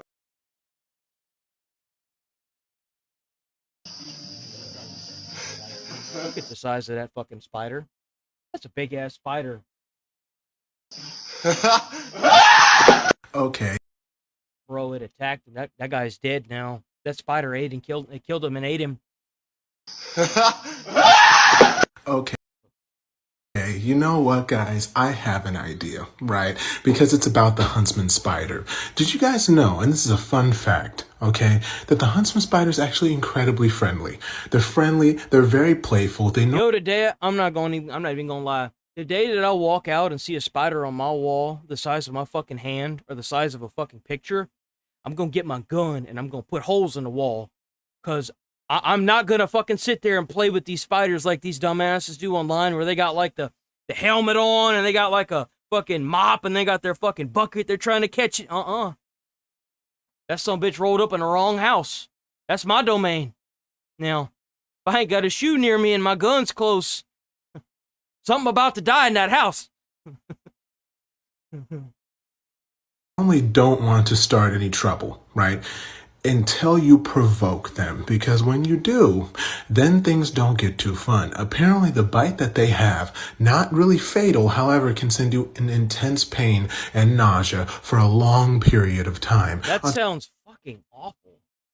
On top of that, they love to be in elevated spaces. For example, I thought that was the floor until the end of the video when I realized he was on the ceiling. They also are just very big and they have potential to be extremely bigger. And the thing is, if they are in your house, come here. To give you an idea, these things can get so big that whenever their feet hit the wall, they make clacking noises. Like a mouse. Some of them get bigger than mice. Just give them bigger than rats. Because it's their house at that point. So they're fun facts with Jordan. Who is this lady, though? You know what? Maybe.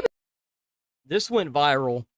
This is an old one, but apparently the blonde in this did not know this would happen.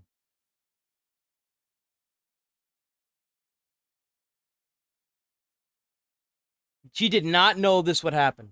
She was hired to sing this, not realizing what she had signed up for. I too could be ninja. I want to be ninja. It ruined her life because the video went viral and so many people flooded in hating on this lady. I want to be ninja. I learned to chop real hard. I fight with credit card. I use my nunchucks even while feeding. I want to let you know. Let's just hear the chorus again. Oh, no, please don't hurt me.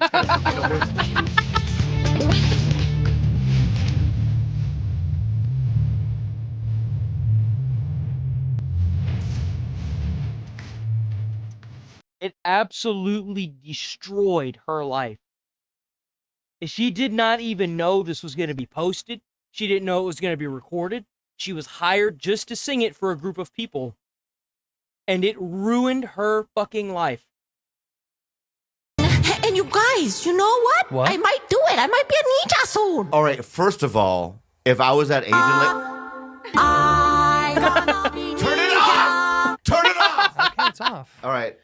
If I was that Asian lady, I'd I gonna chop, chow down, take chow down to Chinatown.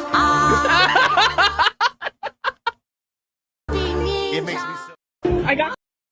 But that's the reason why people are scared to go up to women now. It's because you never know what can go viral. Anything can go viral. A lot of people found it racist because you had a white woman singing it. That was the excuse. I got you a gift. That's the internet in a nutshell. This guy is awesome. I want to see this guy do many things and go very far in life. This guy's awesome. Wait!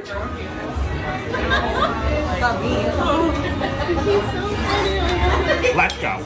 Can you Yes. explain this photo? Okay, first of all, that's for Martha's eyes only. I don't know how you got it. Everyone, shut up! The baby's sleeping. Come on, it's true. Yeah, you're late. Oh. Ooh, you're gonna get angry. I mean, just saying. One job. 11 o'clock. First of all, beauty takes time. I hear it too. It does. Look, you from your good side. That's it, right there. Right there. Yep. That's the move too. Okay. We're gonna teach Taylor those moves. Woo! What is up? Bro, I keep getting his videos now too. I think he's awesome. Remove.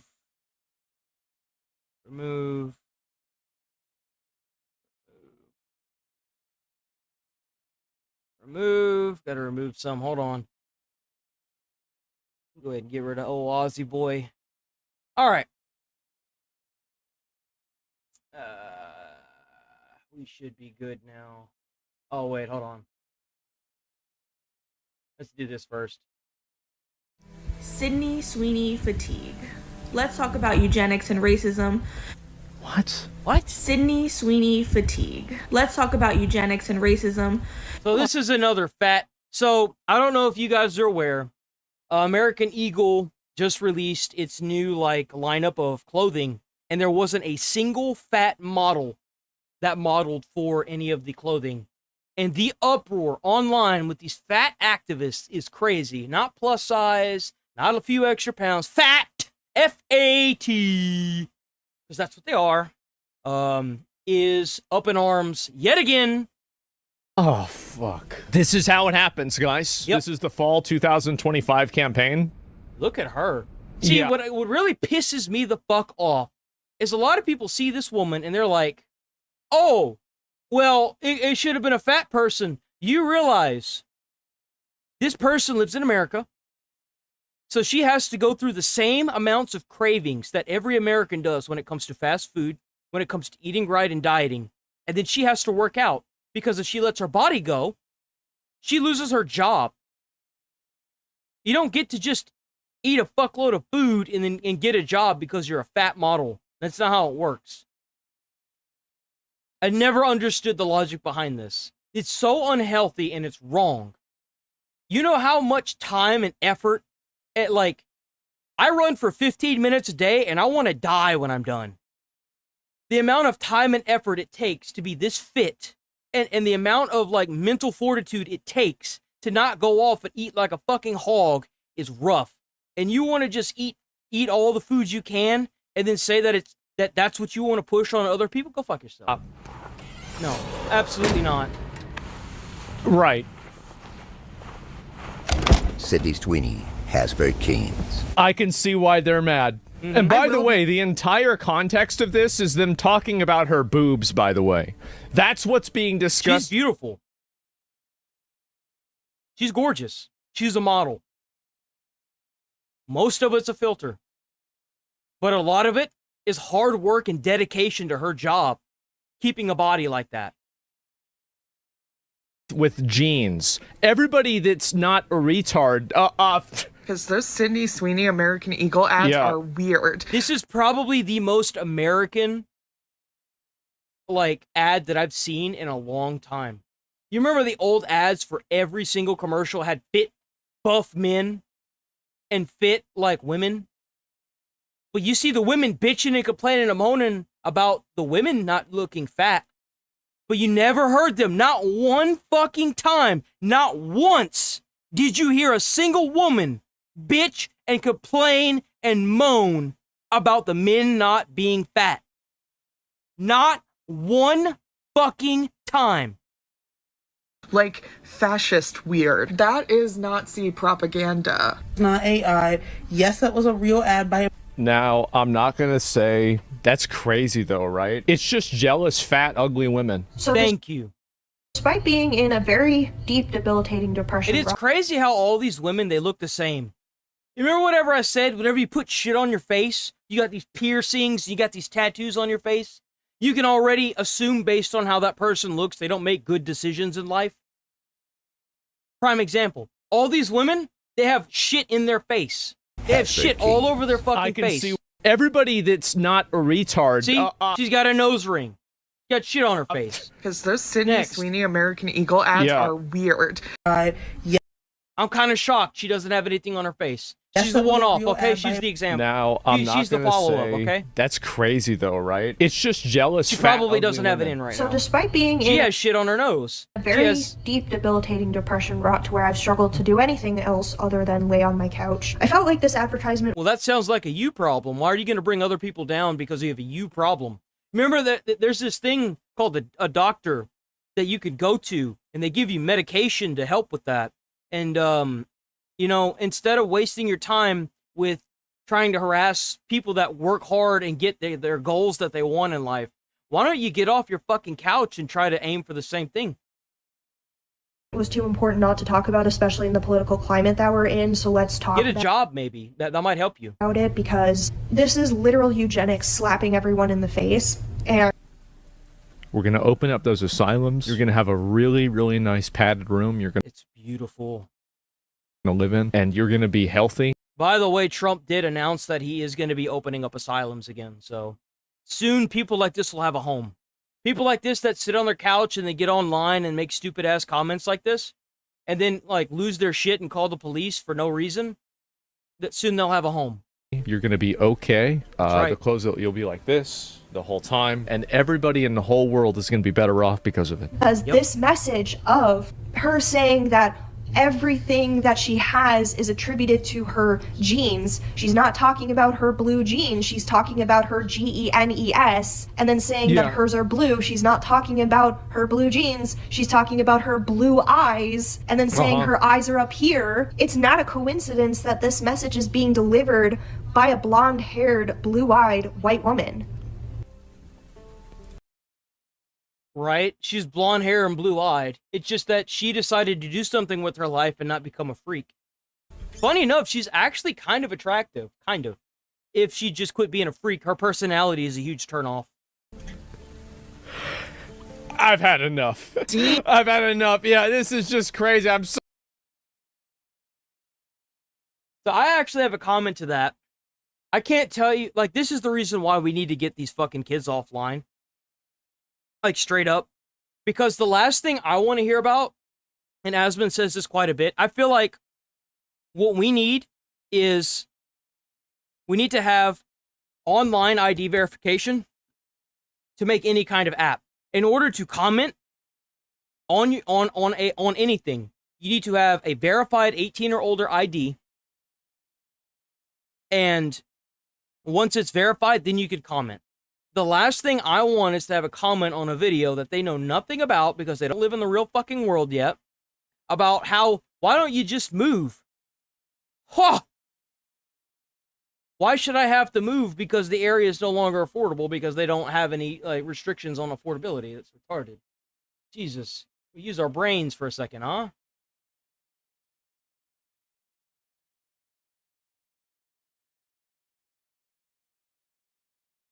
Okay, so Fat we got this one. influencers are dying. Well, that's not a surprise. Well, boys, so you remember all these people that would go around and talk about fat this and fat that, and you want to be fat. Whenever I was growing up, it was towards more the tail end of whenever I turned to like 16, 17, and 18. A lot of people were like, fat positivity. Fat positivity is bad. And it's bad because the people that don't know any better actually fall for it. And then they fucking die when they get older. Some of them don't get very far as they get older. Some of them make it to like maybe their mid-20s, late 30s, if they're lucky. Being fat is terrible for you. It kills you. But it's a good thing that soon that whole fat positivity movement will be dying off because a lot of the people that advocated for it, they either lost the fucking weight or they're gonna die. Or they're dead. Obesity is the leading cause of death in the USA. It is. Obesity is the leading cause of death in the USA. Yeah. But that didn't seem to worry these influencers too much, as they made money eating vast quantities of junk I think food. all 3 of them are dead now. If I'm not mistaken, I think they're all dead. Salons to cater to morbidly obese clients, and even dedicated their lives to proving that you can be healthy at every size.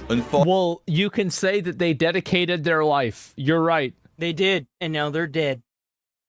Now, not that you can be healthy at any size, actually, in fact, that you can't be healthy at any size. Funny enough, did you know that bodybuilders are considered obese as well because they're killing themselves? Look at, Gary, look at Coleman. He still won't stop working out.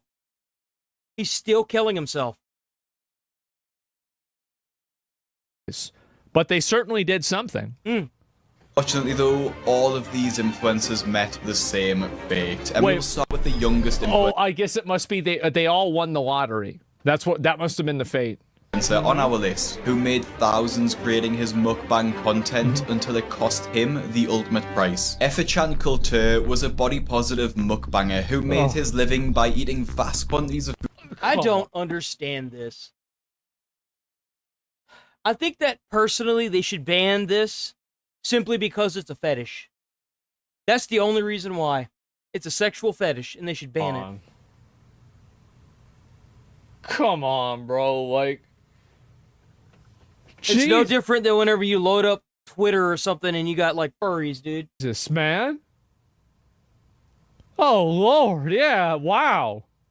Food online. Despite his aged appearance, obviously due to his massive weight, What is he like? Dude, when you get fat, it makes you look old as shit. Like right now, I look like if I shave my beard, I look so old because of I'm like overweight and I'm fat, but I'm really trying to work on it. 24. It's like 20 years old at the time of these images. 25.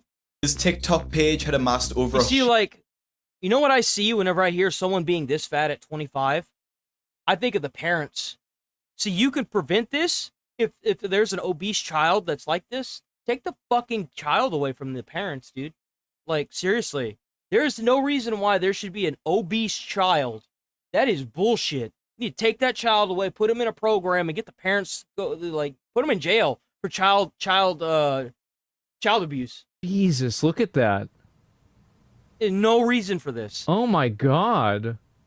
Page had amassed over 188,000 followers, with his content consisting of simply recording himself eating meals. Effichan was from Turkey, which has a bit of a reputation for being one of the most obese countries in the world. As 61% of the population are overweight, with 32%. Why are they fat? Of those being obese. A big factor of this is the food that is traditional in Turkey, with the biggest culprit being the traditional doner kebab, which is meat stacked on top of each other and sliced in rotisserie style. These kebabs are just covered in oil, which stacks up I think I need to go to Turkey, guys. the calories and makes it incredibly easy to gain weight, which is something that Effichan I like that. That sounds really good.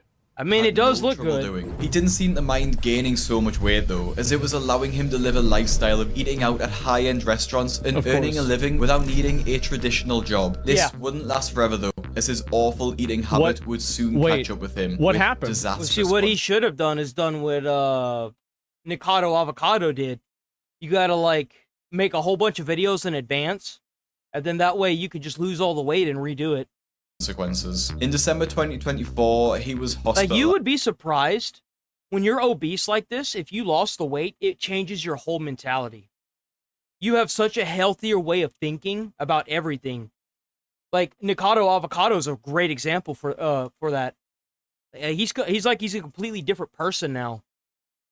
Due to his weight and the related issues that followed along. But it changes how your pH of your body and your brain whenever you have that much weight. Was sent home and was. It's like a mad spiral. It's your body fighting against you to lose weight, literally. Continue getting his healthcare there. On the 31st of January, Effichan uploaded a video of himself getting some sort of treatment and physio. The caption reading. Like, can't you whenever your legs are red like this, don't you at some point think to yourself, if they need to do an EKG or some sort of fucking test to make sure that, like, your legs are working, Like, that's a leg? Yeah, I think that's a leg. I don't know what that is. I mean, Dude, that's that shit that globs over whenever you're at an airport seat. Like, if you sit down in the plane, that stuff that globs over into your seat that you paid $300 for, that's the kind of shit that should get you kicked off the plane right there. That's what that is.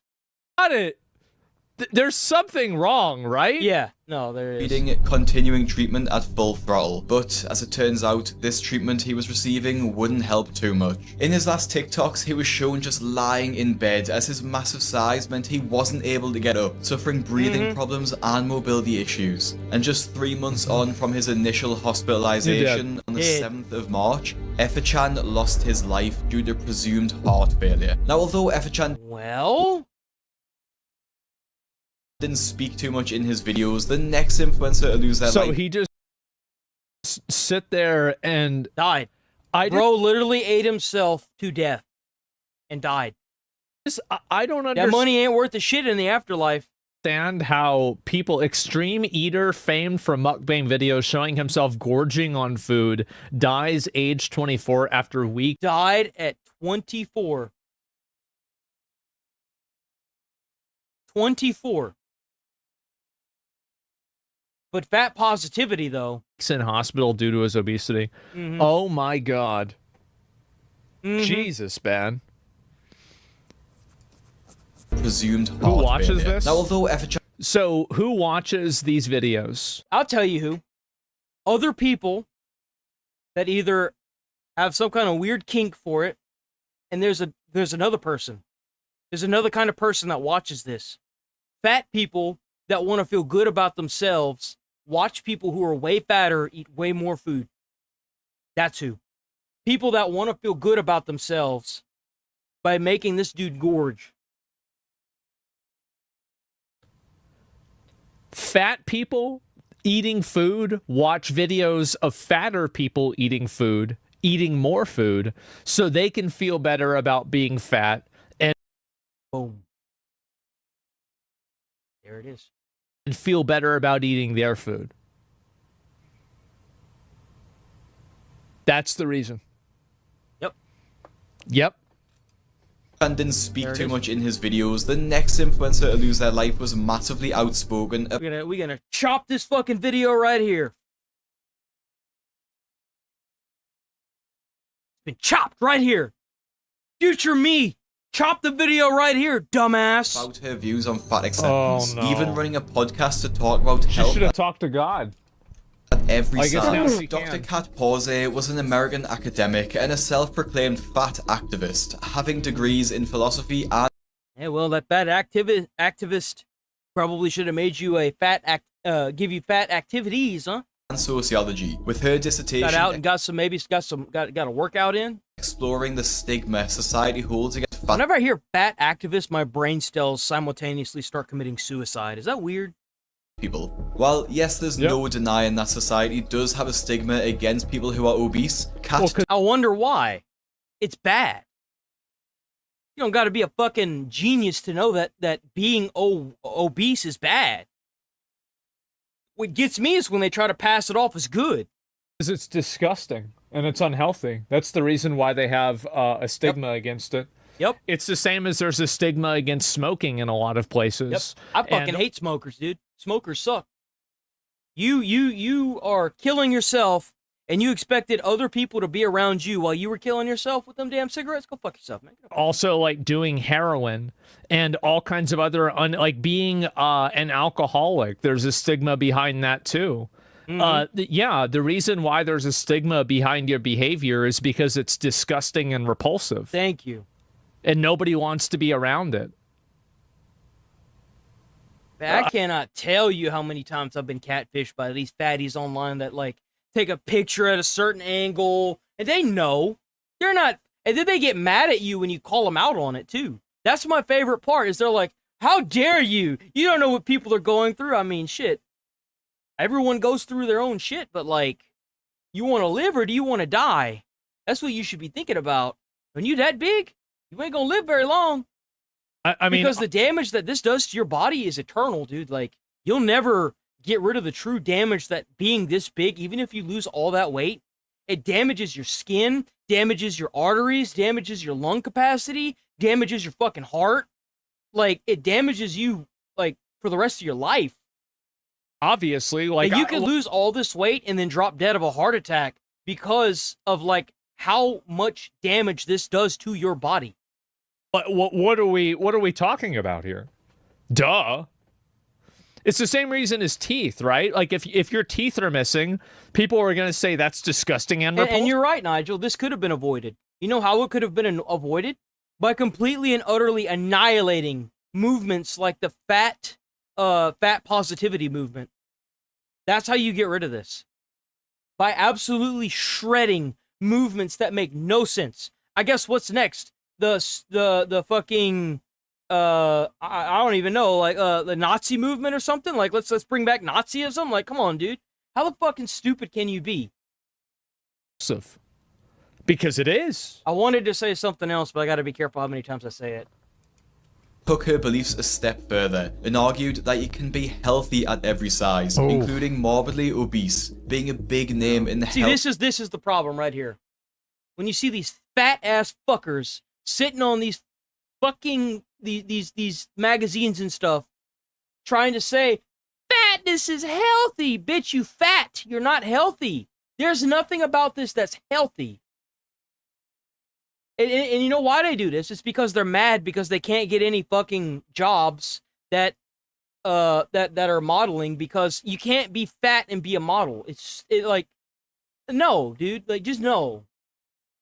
At every size movement. Kat found ways to monetize her fatness too, which is her own words, not mine. And this shit, the only reason why this shit even took off, let me tell you why this took off. What it did. Why fat positivity took off is because the internet wasn't around or as big as it is now. Now, whenever you see people try to do this fat positivity shit, they get shredded online, dude. They get fucking shredded in the comments. You can't do that on a TV. You can't comment on TV stuff that plays. See, back then, whenever all you had was TV, I'm sounding old now, whenever all you had was TV, and you couldn't comment or you couldn't put in your 2 cents, you were forced to watch whatever it was. Now you can pick and choose what you watch. And you can choose to say negative things about the content. You couldn't do that back then. One of them being launching the Friends of Marilyn podcast, and she actually ended up traveling the world interviewing other obese people for her show. The key point of her studies and her shows was that fat people aren't being given the same rights as average weight people. They shouldn't be.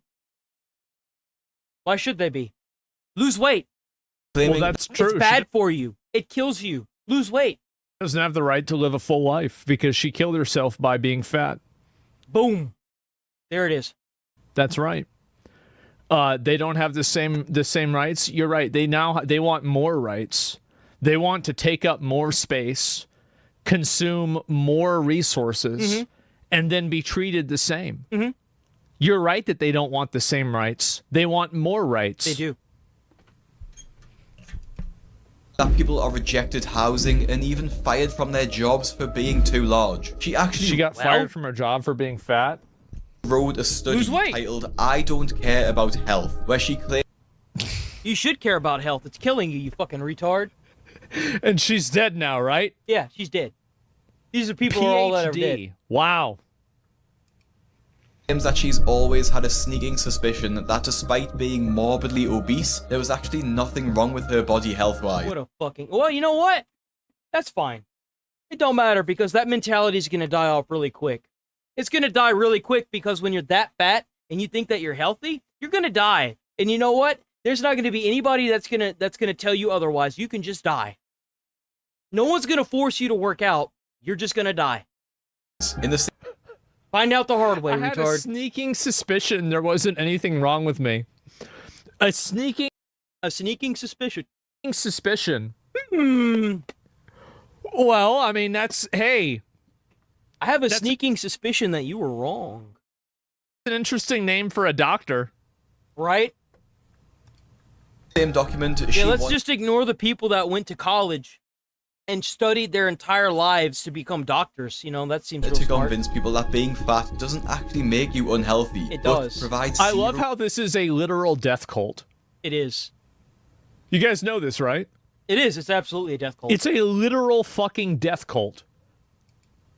Supporting evidence for this. However, they're drinking the punch, baby. They're drinking the punch. We would soon have some very strong evidence that went against this claim. Like I said in the introduction, obesity is the biggest cause of death in the USA. Yeah, the numbers on it are actually staggering too, with almost 3/4. That's my favorite thing, is that they try to ignore it too. Like, you can't just ignore it, dude. It's there. The numbers are real. The American population being obese, over 70 million adults are classed as it. Honestly, 3/4 of American adults are obese? There's no way. These numbers should be a wake-up call to change your habits. And I do have a completely free newsletter that I send out every Friday, sharing healthy recipes which are high in protein and low in not jumping in a volcano.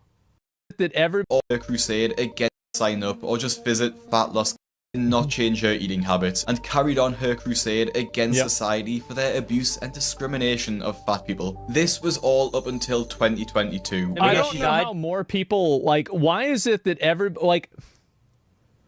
this is like jumping in a volcano. Yeah.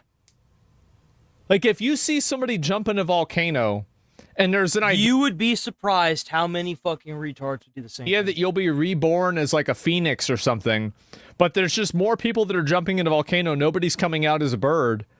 Wouldn't at some point people realize, like, hey, maybe this is a bad idea. We shouldn't do this anymore? You would think, right? Like, I mean, if you really, like, you see people that are doing this all the time and they're killing themselves constantly. Wouldn't you think to yourself, maybe this is a bad call? Age of just 42 years old 42. and living in New Zealand. Wow. She passed away I'm in surprised she made it that old. her sleep. She was working as a fat studies academic at a university in New Zealand. Well, it's a good thing she's gone now, because at the end of the day, the last thing you need is somebody that thinks that it's okay to, ignore science and what doctors say. That's a good thing. And no cause of death was officially given. This would be the same. I know one. It's because she was fat. This has worked. Focus on the well-being of overweight people and the effects of spoiled identities.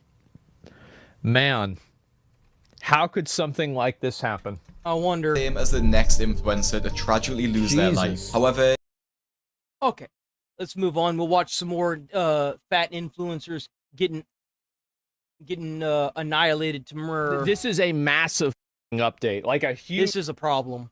Huge update to the internet. So, new rules to protect children online enforced from today. As of today, the UK's internet has changed. There are strict new rules in place designed to put children's safety online at the heart of our scrolling. Codes are now being enforced, and they'll change how adults can go online too. For some services, this will mean putting in place highly effective age checks so that children can't access the service, because fundamentally the service is not safe for children. So a pornography site, for example. Yeah. For other services... This is definitely going to stop. This is going to pave the way for online ID. 12-year-old boys from looking at boobs on the internet. Oh yeah, for sure.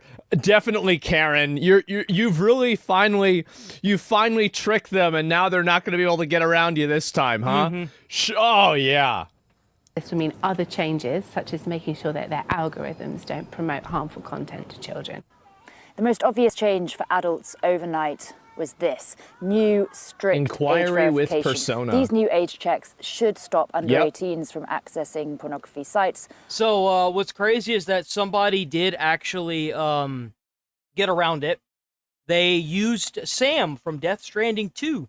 They used the photo mode to get around it. And should stop them seeing pornography on their social media feeds. I mean, I don't see how know, he's wearing a. She's wearing a mask. Obviously, you were able to pose Sam in Death Stranding 2. That gets past the facial recognition. She's wearing a mask. Oh God. And the ID check. Okay, let's see. Yoti is one of the age verification systems many companies are now using to stop young people accessing inappropriate content. Sure. It uses AI to estimate users' ages and is precise enough that it can't even be tricked using massive... It can't be tricked? What are you talking about? They tricked it with Death Stranding 2. I talked about this yesterday. What do you mean it can't be tricked? So anyway, just so you guys can see this, Death Stranding 2 UK. Yeah, there we go. Just in case anybody missed this yesterday, people were using the photo mode for Death Stranding 2. Yep. In order to get everybody to in order to get through this verification. So literally, I mean, I don't know what she was thinking. She should have just been playing a video game. Or selfies. I'm very surprised. If you look under a certain The age, women don't play video games, so she wouldn't have known about this. But as a guy, obviously, we know that this is what happened yesterday. 25, Yeah. going into a shop for alcohol, or into a website, maybe it's 21. So this is then you have to. It was doing. So this is pretty much the way that things are going to be going. I'm sure that we'll be passing some laws soon that make photo ID required. It's not like I would just go ahead and be like. But you're gonna love the reason why this happened. So it's not like that's it. Makes sense. Yeah. It's gonna be great. Place in the grand. Younger than us.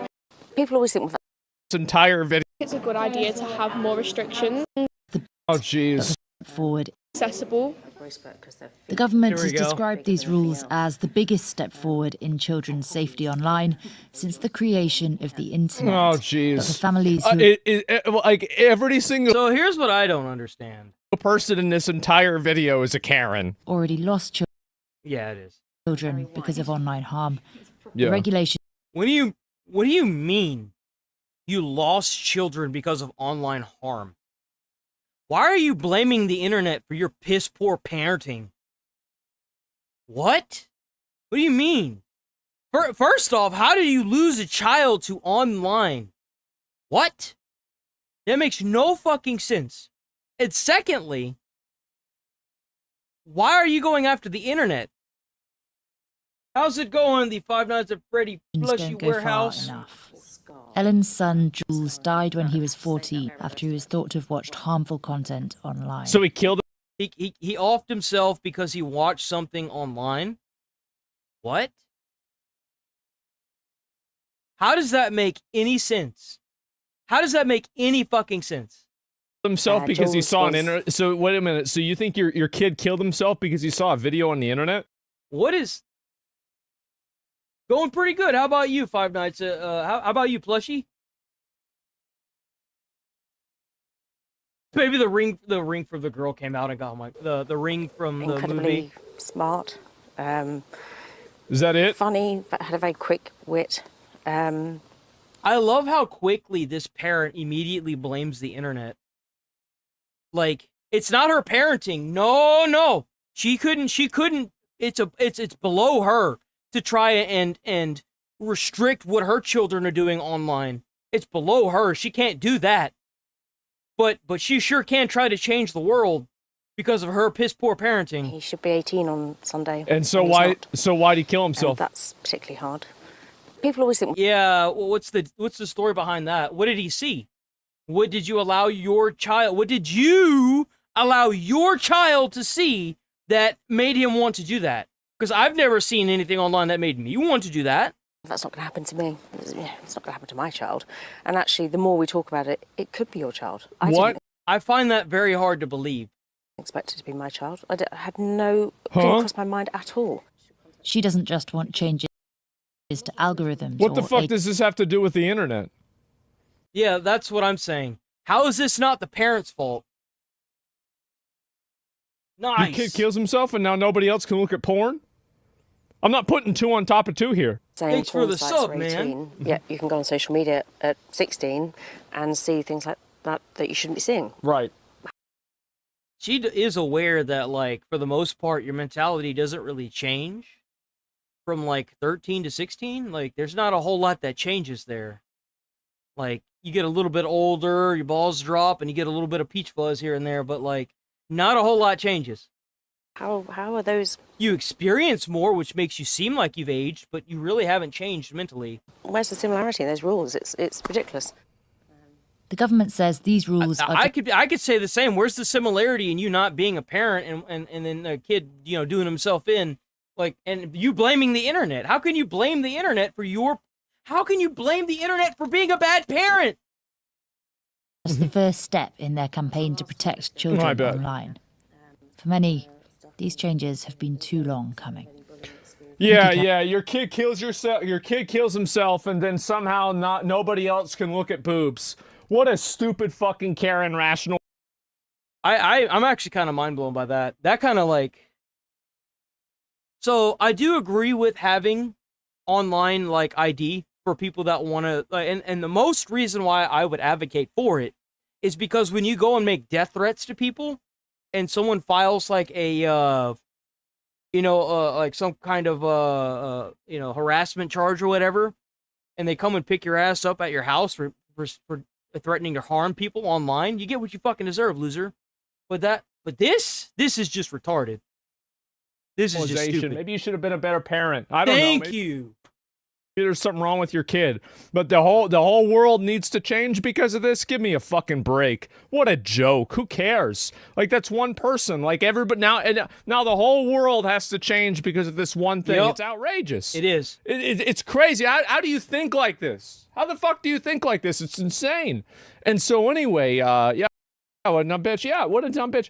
And so anyway, it's a 1% thing. Yeah, exactly. Mm-hmm. Stumbled over boobs and died. Fuck, man. Yeah. Pretty much. Like, yeah, no, dude. Like, I guess that's what did him in. What kid looks up boobs on the internet and then wants to kill himself? Bro, that's the reason to live. Like, shit. Especially as a kid. Like, there's no way, dude. What? Fuck. I think that's like the main reason not to. It doesn't even make sense. Well, anyway, I don't know her story, and apparently she's not even telling it. Yeah, she's so vague with what she's saying. What did he find? How do you know that's what did it? Like, are you sure you didn't do it? Like, means that maybe she doesn't know his story either. Maybe that's part of the reason why he killed himself. I've got no fucking idea. But I'll tell you one thing. Oh my God. Kids that pop off and turn into school shooters, violent people. It's because their fucking parents need to do their fucking part. They kill themselves, whatever. You go back and you look at it and you see the parents aren't involved with anything. They totally ignore the fucking kid. Brutal. I'm not being brutal. I'm being honest. And the end result, and here's the problem. Here's the reason why I'm being brutal and honest about that. You could say I'm being brutally honest. Brutally honest, and, that's right. The reason why is because I don't want to see more kids like this kill themselves. And the way that you avoid I guarantee you it could have been avoided.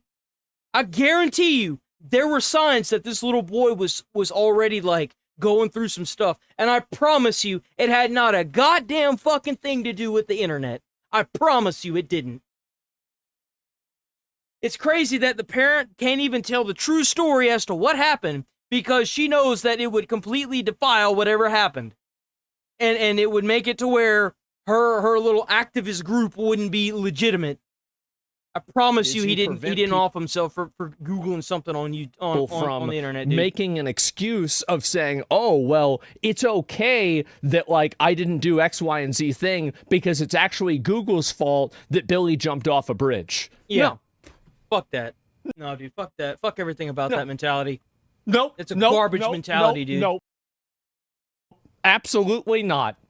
And so anyway, and there are some cases, I'm sure, where the internet does play a role in having a kid kill themselves. Not Absolutely, in this one. Sure, it happens. Definitely it happens. But to say this is like some kind of commonality, I don't think so, right? Look at the dislike ratio. Yeah, a lot of people don't. Yeah, because it's fucking stupid. Holy shit. People really don't like this one. It's just stupid. Hold on, wait. I need to...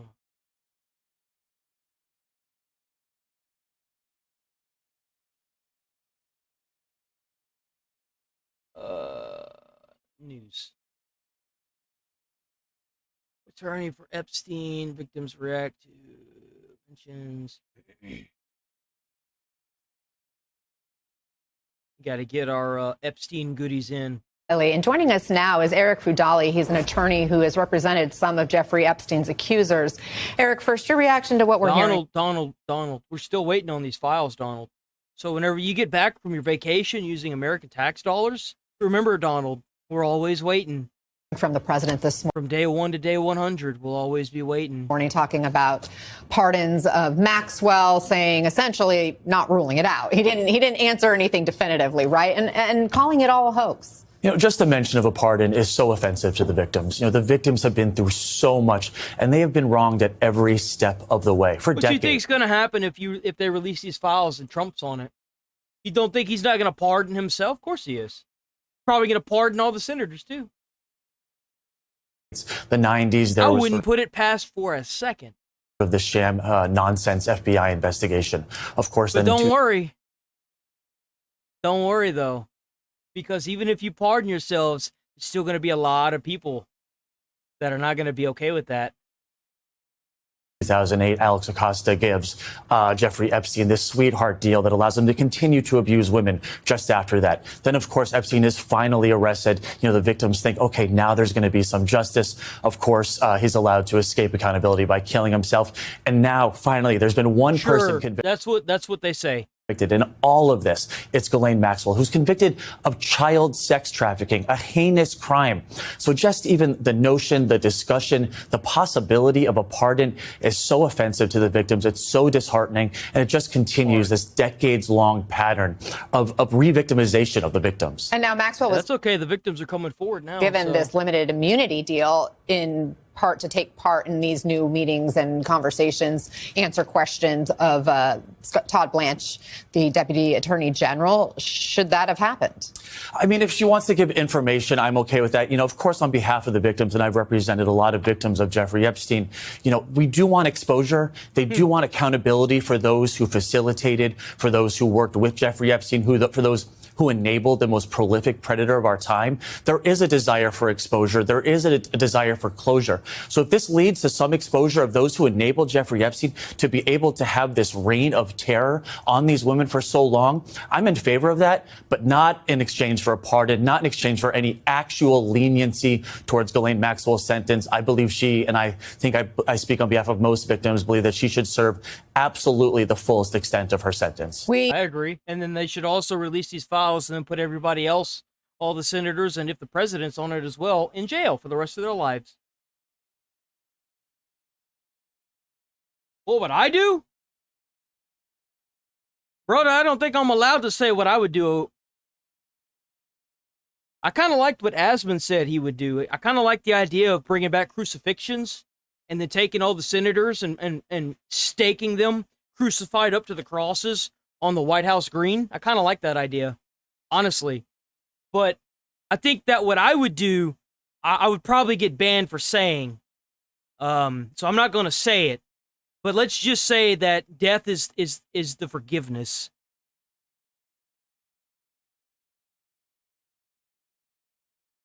Cut a deal. It wouldn't be no damn deal. If I got my hands on these documents and I read what was in them, and like that FBI director that said that he was horrified and it changed him forever whenever he read those documents, if I got my hands on those documents, I'd leak them. I'd leak it to every press in the tri-fucking area. I would have YouTube videos going up of pictures of the fucking thing. I would have so much set up to be leaked that even after I turn myself in for leaking them and they kill me, it would still be going up from different accounts that I would set up with different emails that they didn't even know existed. And I would set up for it to be leaked for a full month. It wouldn't be no goddamn deal. It would be a whole bunch of people getting crucified on the White House lawn, though. Deal. Get the fuck out of here with that. Hell no. Since when we make deals with fucking killers and rapists? Get the fuck out of here. Since when?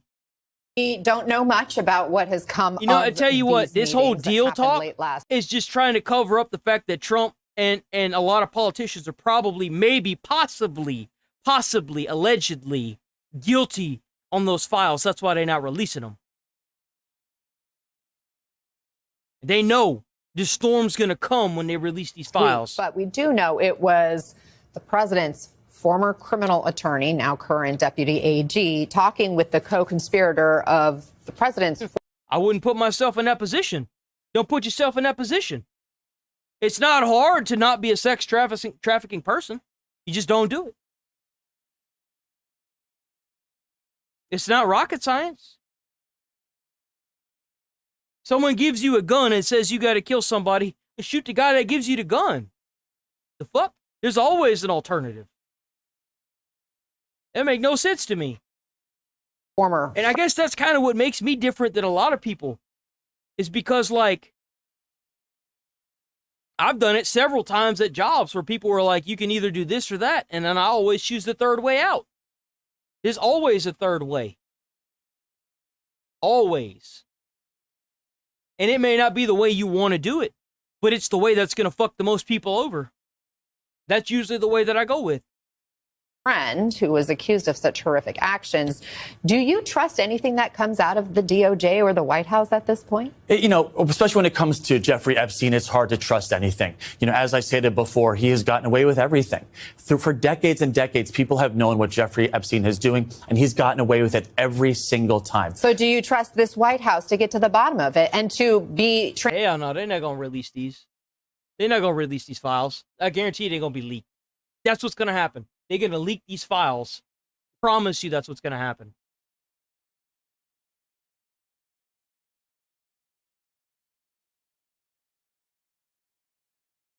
Yes, we got... How much is it? 36. So let's get this one. Everything happening with the Jeffrey Epstein case gets more and more unfathomable by the day. It's like the plot to Moonfall, how it just continuously gets more insane as it goes. We are now looking at the possibility that Ghislaine Maxwell might potentially receive a pardon of some kind.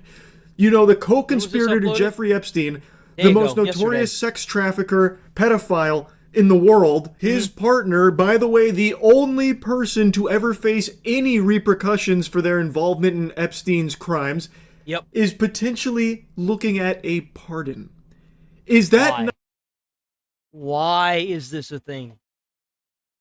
What's crazy is that if Trump pardons her, it's going to make him look even more guilty.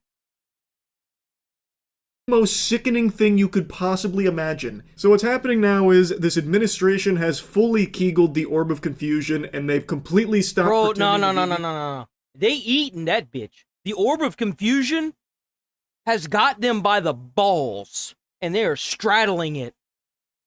Even the slightest fuck about the Epstein files. They're not even dropping morsels of information regarding that anymore.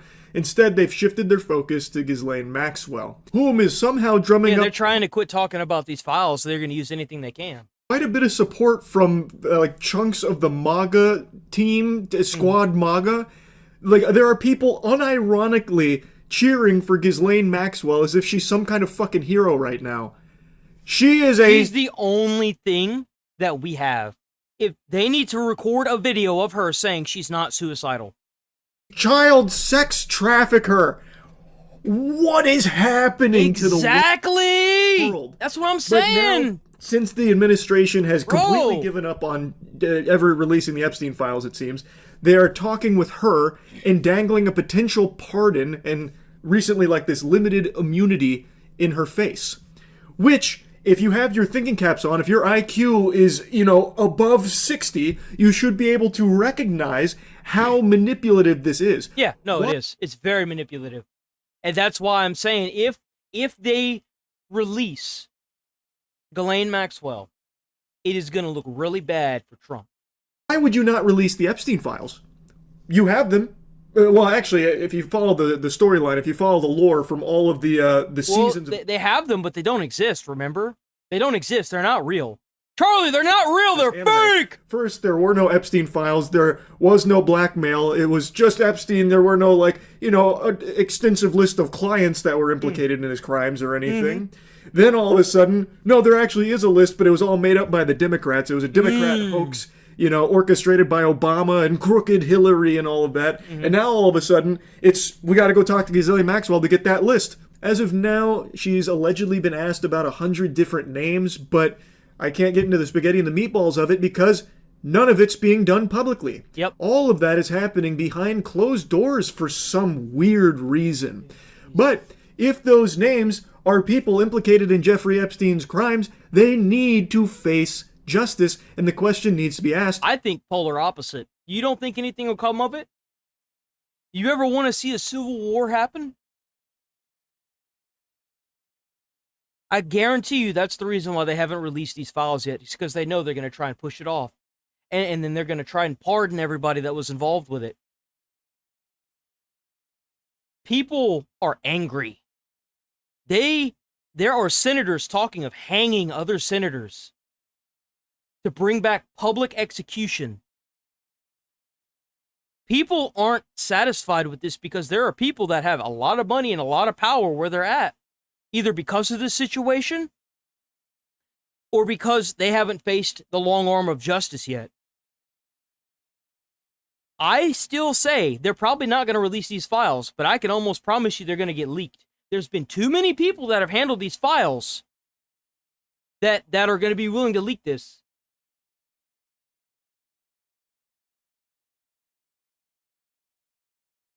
You'd be surprised. I mean, think about January 6th. No one thought that anyone could storm the Capitol, and what happened on January 6th?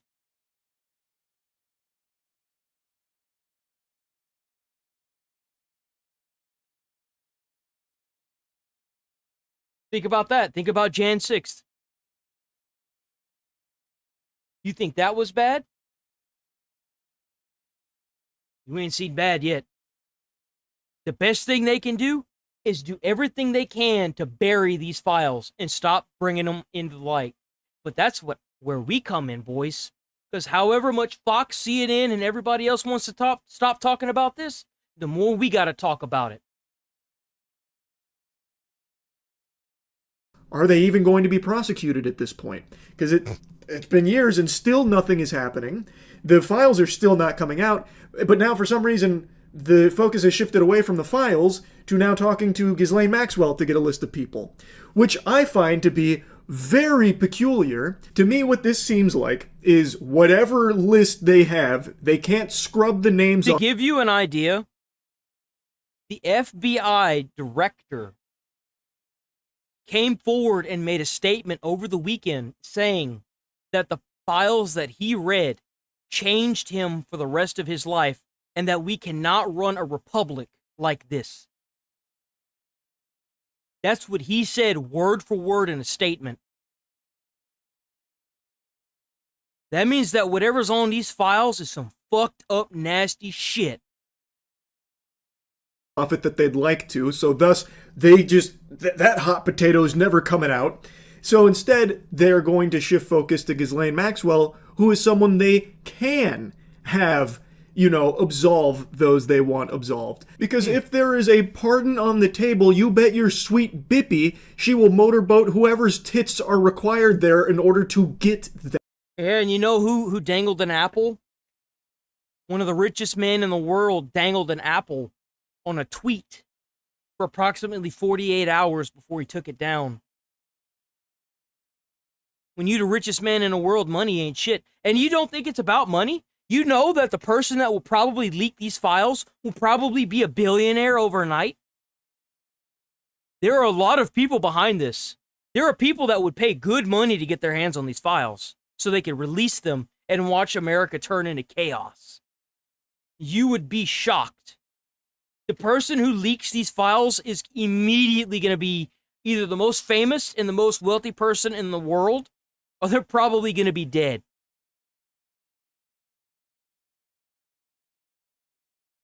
It depends on how fast people react to what's leaked. That she's not going to implicate people that don't want to be implicated if it could cost her If the richest man in the world is dangling an apple, saying that Trump was in the Epstein files, that means there's some sick, twisted shit in there. Who knows what could be in those files? Doesn't necessarily mean that he did anything. But the fact that a lot of people, including the Doge team, have laid eyes on these files says a lot. Pardon. It's very clear she will give the names that are going to be the names they want released and omit the ones that they don't want out into the public. Yep.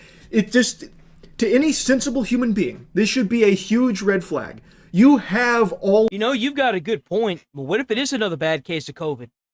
I mean, who knows? Maybe they do release the files, but then they censor it so much that people aren't able to get through, It's possible. All of this evidence, all of these Epstein files, you are not releasing them. Instead, now you are going to Ghislaine Maxwell to give names. I think that this is fucked. I think the whole situation's fucked. And you are meeting with her privately. None of this is being done publicly, by the way. No, none of it is. They're meeting with her privately. Are we really about to pardon Ghislaine? That's okay.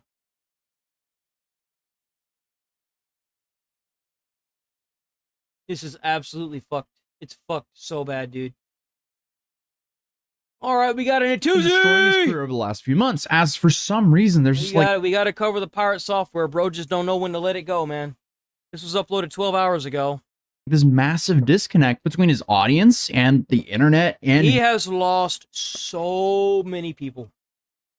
So many fucking people. him. And he might have just put his career in jeopardy by breaking Twitch's terms of service and potentially committing fraud. And I mean, overall, this has just been one of the craziest domino effects of nothing burgers that I've seen in a long time. If you haven't seen it yet, go check out my video. I already talked about it with Legal Mindset. Reacted to his video where he talked about it. Then while you're at it, go and check Legal Mindset out. While you're at it, go and check a Tuesday out. Because he's just fucking cool, man. What a legendary guy. As usual, he doesn't even understand why people are frustrated with him Except to for begin Pirate. with. Essentially, what's been happening to his career over the last few months is death by a million cuts. There is no massive Yeah, they are slowly eating away at him. Slowly. drama or controversy that has really caused all of this. It's rather just countless moments of him messing up and refusing to acknowledge any of his mistakes whatsoever. And then, when he refuses to acknowledge any mistake, he then doubles down and tries to gaslight everyone by saying, actually, I'm the one who's right, no matter what. I mean, if Pirate... It's kind of funny because Asmon does that, but that's because Asmon's right. And he's not trying to die on a useless hill, man. Pirate Software was placed on an island with a rock, and whoever See, the admitted thing between Asmon and Pirate Software is Asmon can admit when he's wrong. He's done it. I've seen him. I don't think I've ever seen Pirate once acknowledge that he was wrong about anything. were wrong first would get to leave the island, they would both be stuck there forever. So obviously, today we're talking about the streamer by the name of Pirate Software. And to give you a very brief backstory, he left his entire team to die in a video game where you only have one life. Yep. He constantly critiques games and their developers, even attacking a whole movement that protects older games from becoming outdated. Again, I don't really like his response to what he said to Ross. I was very shocked at how quickly he was to, attack Ross and tell the fucking movement and Ross to eat his whole ass. And I was like, dude, that's kind of aggressive. He seems to have some god complex he acquired because he worked at Blizzard as a website security guy. And bro worked in customer service. Also, by the way, if you didn't know, he's definitely worked at Blizzard. Oh, and he also worked as a person who detected cheaters in their games, which is kind of ironic considering recently he was exposed for blatantly cheating in puzzle games. Basically, he also got exposed saying that all the DEF CON medals that he had from learning how to hack was all fake. he was on his phone during the stream and suddenly went, "Oh, I know the answer." And everyone was like, "Well, is that because you Googled it, dude?" So Pirate then responded via stream and said that he did not cheat and seemed pretty taken aback that people even thought that he would ever cheat. Why did you cheat in Outer Wilds? What? How the hell would you cheat in that game? Bro, we played it all live on stream. All right, bud. It's a wild-ass thing to say. What the hell? Essentially, this dude is a love child of hypocrisy and deniability. Oh, and again, did I mention that he worked at Blizzard? I was watching a video Bro, that was let me critiquing you tell for mentioning you work at Blizzard worked so much. at Blizzard, I literally man. never talk about it. When I worked at Blizzard, I did that for Blizzard. Blizzard, 7 years, yeah. Blizzard. I used to work at Blizzard Entertainment. Used to work at Blizzard Entertainment. You're No, I red had no team idea. specialist for Blizzard Entertainment. And What really drives me up the wall is he'll start conversations like that. He's really good at deflecting and moving from one conversation to another. Like if you ask him a question, that's a really good question that'll get him by the balls. He'll be like, "Oh, well, you know, at Blizzard we did X, Y, and Z, and then this." And it's like old boomer talk.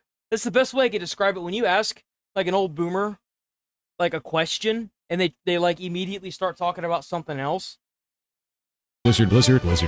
Is having worked at Blizzard. I grew up at Blizzard. I don't think I'm better than other people. There's a lot of people that brought that up. And it's like, I never said that I was. I think sometimes the things that I talk about in regards to those types of things is misconstrued as arrogance or boasting. When in reality, I'm just trying to give context. So that is the problem right there. So I want you to listen to this phrase. This gets misconstrued as arrogance, but in reality, it's this. He boasts a lot. Bro, like, he could do no wrong. If you ask him, he can do no wrong. He's the perfect little angel child. That is the most arrogant statement on the planet, bro.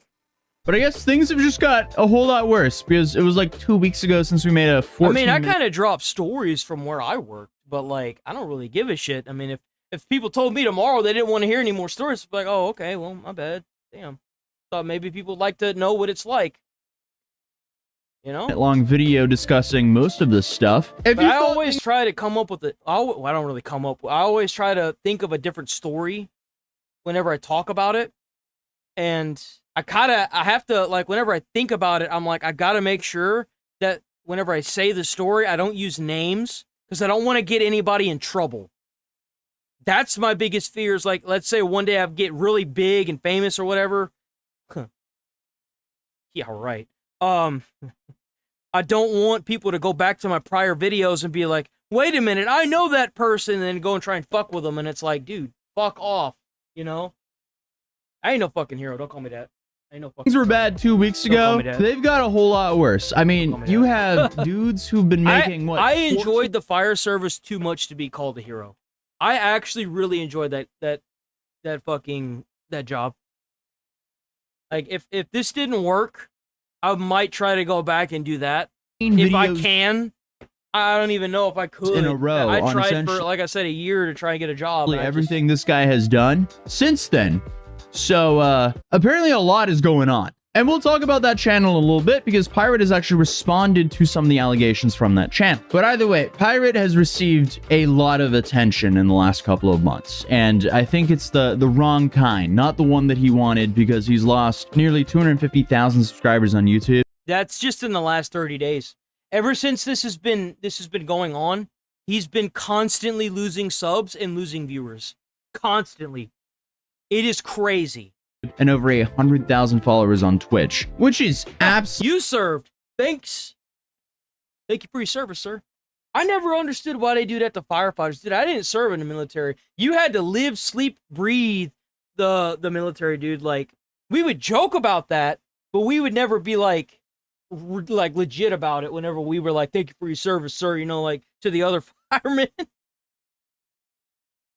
Absolutely insane. I mean, you would think with losses like that he would be guilty of something. We would never say thank you. We would always say thank you for your service back as like the joke. We would never be like, you're welcome, you know, we wouldn't do that.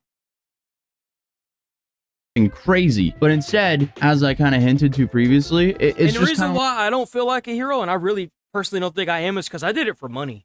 I did it for money, and I did it, honestly, because it was fun. And also for the schedule, which, unfortunately, I didn't get one of those things, which is the whole reason why I tried, so, which was the schedule. Like death by 1,000 cuts. And it's not even real cuts. It's just like paper cuts that he won't take any accountability for. So our question for today is, why did all this happen? Well, this all came because Pirate There you Software... go, that's exactly my thought behind it, is like, I did what I did. And, that's just all there is to it, man. He was streaming on April 1st of this year and accidentally leaked it. Even after I got the job as a firefighter, I didn't even consider myself a firefighter until I put out my first fire. I was like, my fiance was like, you're a firefighter. And I was like, no, I'm not. No, I'm not. You can ask her. I was like, no, I'm not. She's like, what do you mean? It's your job. And I'm like, nope, I haven't done shit yet. I haven't done shit. I haven't done a goddamn thing. Message between him and his moderator that suggests that he encouraged him to gift paid subscriptions. To me, whenever you call yourself a firefighter, unless you've put out a real fire and you've helped some people, you ain't shit. You stolen valor. Now, whenever you serve, like, there's a lot of fucking shit that goes into, like, serving for your country. That is a whole nother level.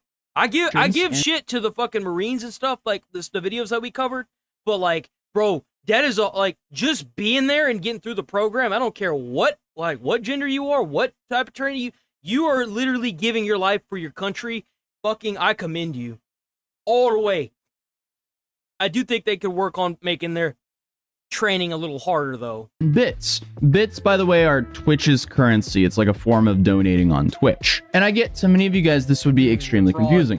Why would a streamer want their moderator to be giving them money? To simplify things, there's a feature on Twitch called a hype train. Yep. A hype train. Essentially, the more you get donations or gifts in a short amount of time, it raises the level of this hype train. And on April 1st of this year, Pirate broke a record for the longest Twitch hype train. Last year, on April 1st, back in 2024, Twitch's hype train record smashed again by Pirate Software, and they go into detail about Pirate breaking the Twitch hype train world record, with his channel reaching level 106 on April 1st. Once the hype train was initiated, it took Hall roughly 3 hours to beat his previous level 55 world record from December, with viewers contributing 54,380 gifted subs alongside regular subscriptions and 8.2 million bits, likely earning Hall a healthy six-figure sum in the process. So why does this matter? Well, on April 1st of this year, Pirate Software went live with the intention of beating this record, again, because it had been beaten by another streamer by the name of Vidal. Randomly,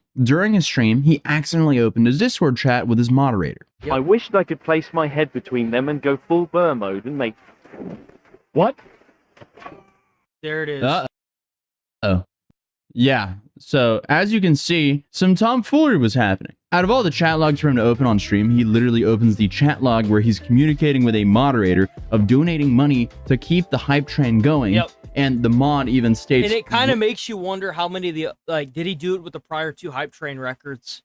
Because of this, it puts the other 2 completely in question. which account he's donating through, called Serendipitous Bean. And then to make things worse, they try to make that account look like it's not the moderator who's donating all this money to keep the hype train going and for him to inevitably beat that record. Yeah, that doesn't look great. So now he's not only allegedly cheating in puzzle solving games, but also he knew the minute he did that, he got caught because he started freaking out.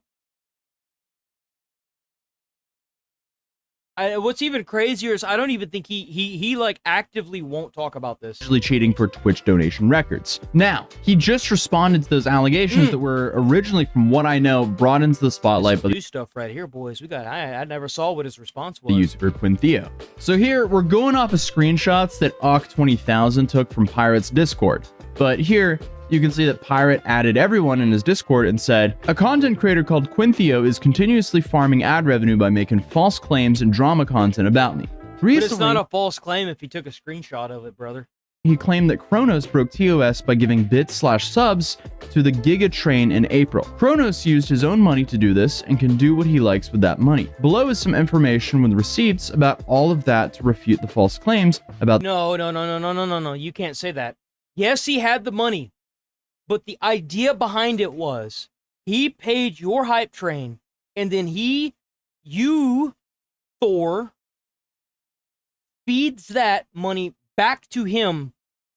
That's the problem. The situation. The creator has changed his entire brand into Pirate Software hate content for profit, as shown in image 4. Prior to this year's April 1st Giga Train going live, I made the announcement that I would be receiving 0% of the profits. Of the profits from the train, 50% would be going to the moderation team and 50% would be given to the ferret rescue. This announcement was made on March 20th. Which, by the way, is also his organization.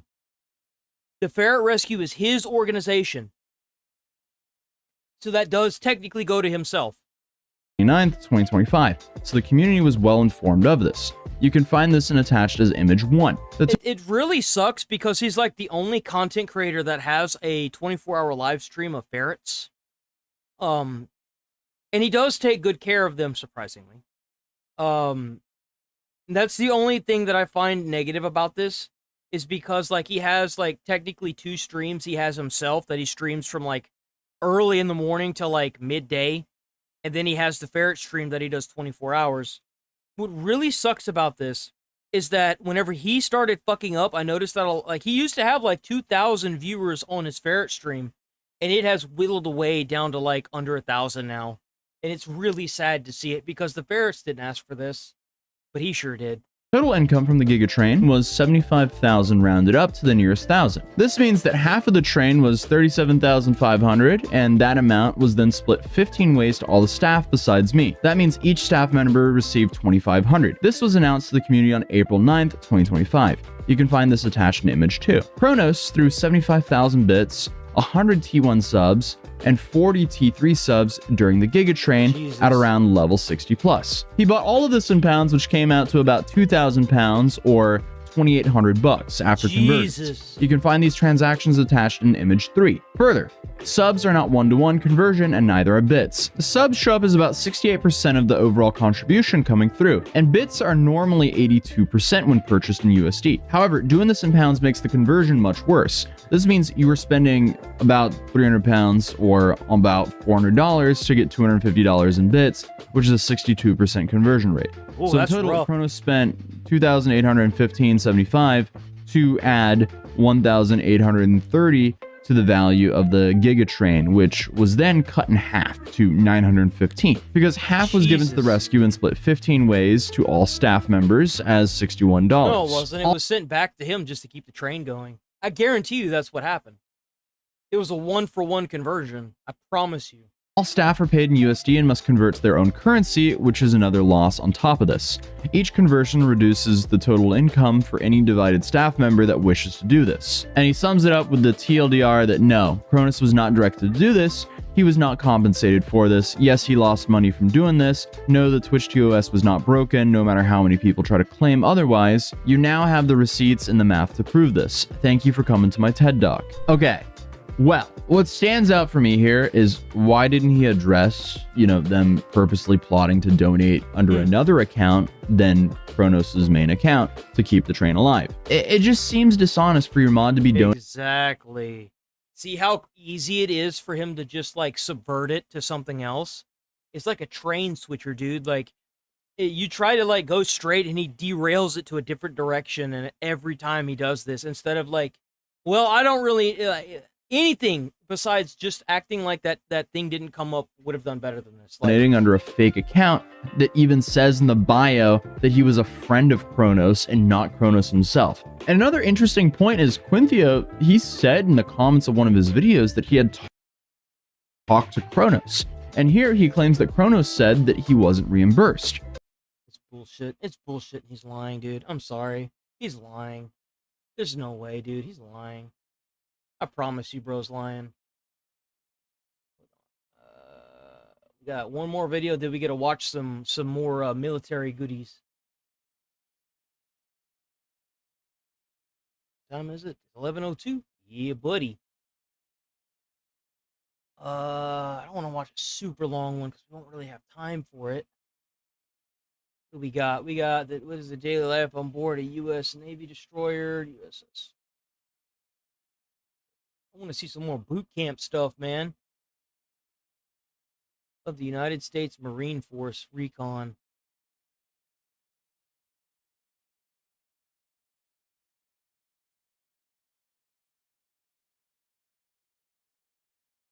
Oh, here we go. Here we go. We'll watch this one. Let me use the bathroom right quick. I'm going to watch a little bit of this. This caught my attention, dude. Use the bathroom.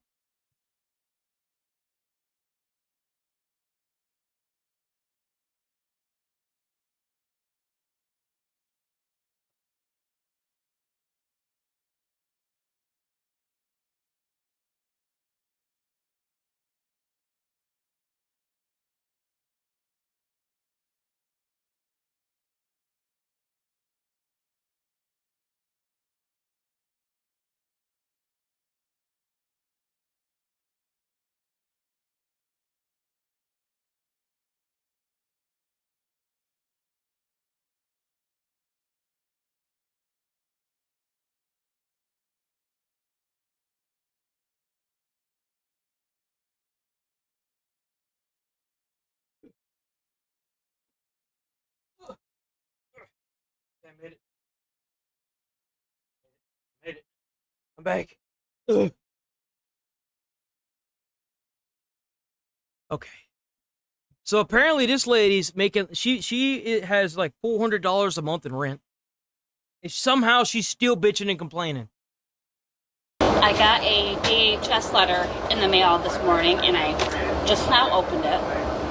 And somebody reported me to the state of Michigan because I'm making money on TikTok and I drive a 2024 BMW. Okay.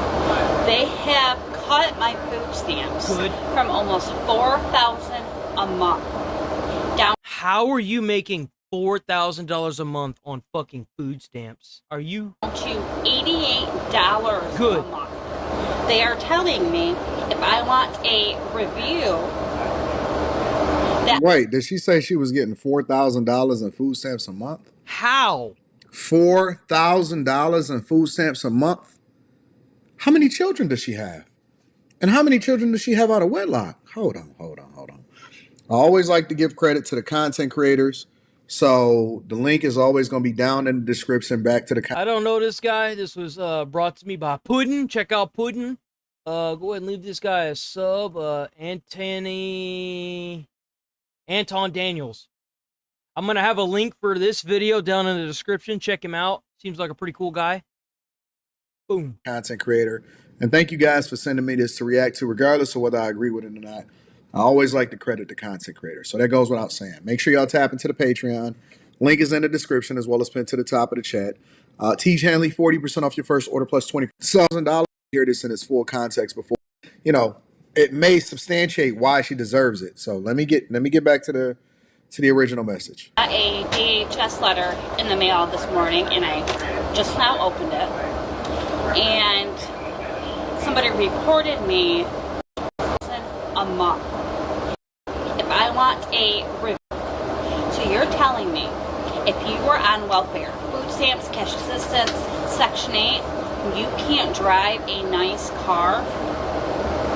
They are forcing me to sell my brand new BMW, or I lose almost $4,000 in food stamps. Not only yeah, it's because that money that you're spending on that brand new BMW should have went to food. You're buying luxury items. You could have went and got a Nissan or a Toyota. Those would have been reasonably priced. You brought a luxury vehicle, and yeah, this is what you get. They have taken my cash assistance totally away. Yeah. They are telling me that Section 8 will no longer be paying 95% of my rent, only 10% of my rent. So I will have to pay a little over $400 a month now. Is that it? A little over $400? Oh, no.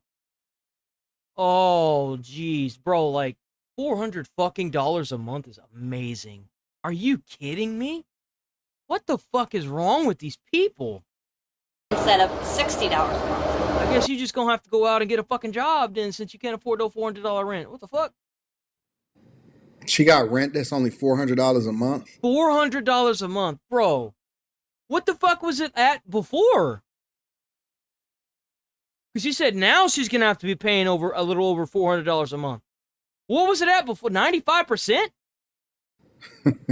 Jesus. They cannot do this. They cannot make me sell my car. They cannot cut my food stamps. No arrogance, though.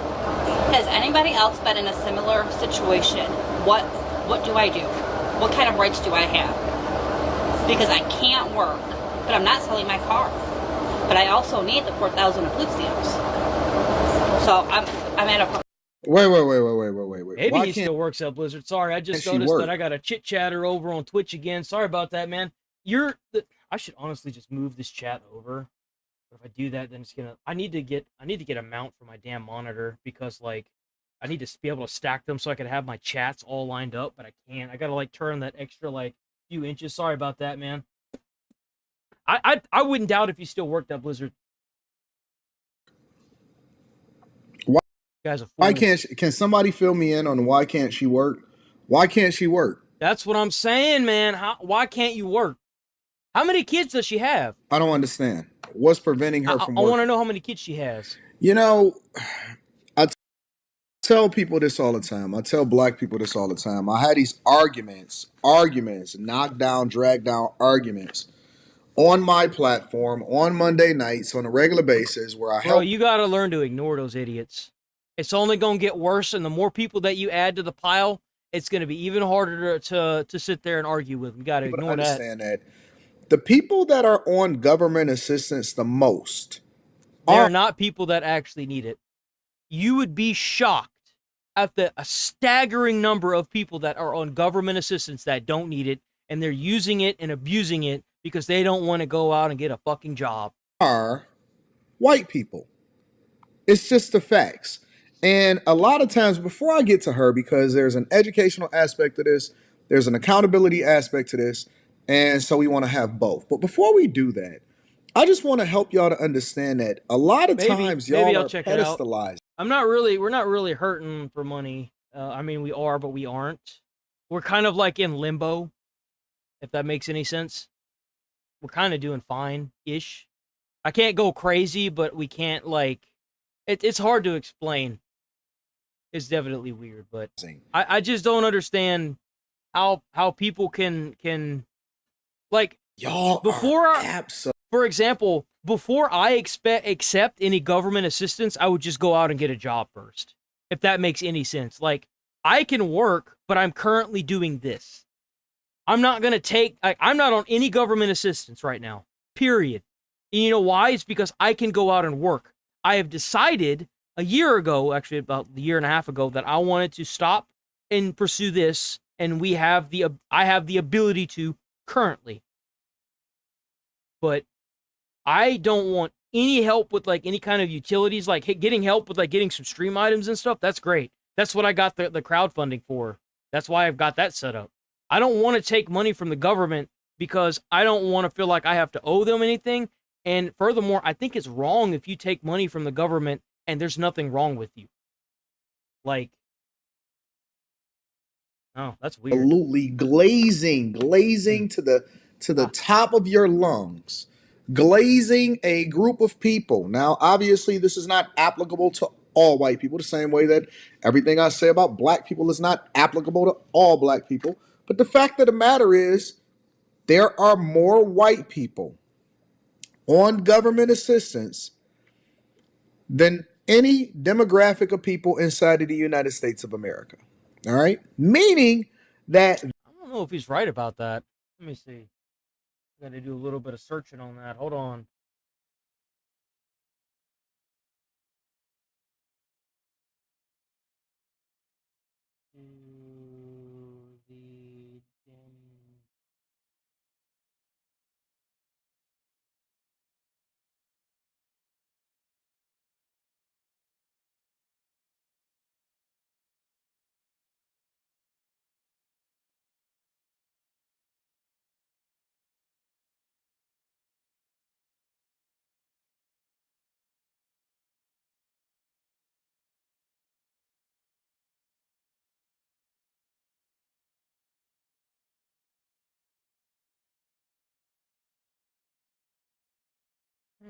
Single parent, race.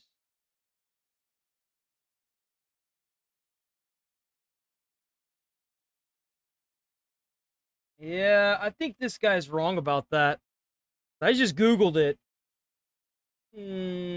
It says here that the solid majority is black and Hispanic individuals compared to white individuals, so he's wrong about that.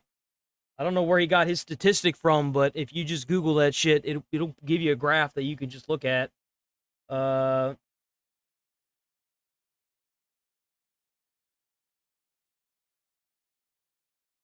Raw Research Center, you can Google that, and it says...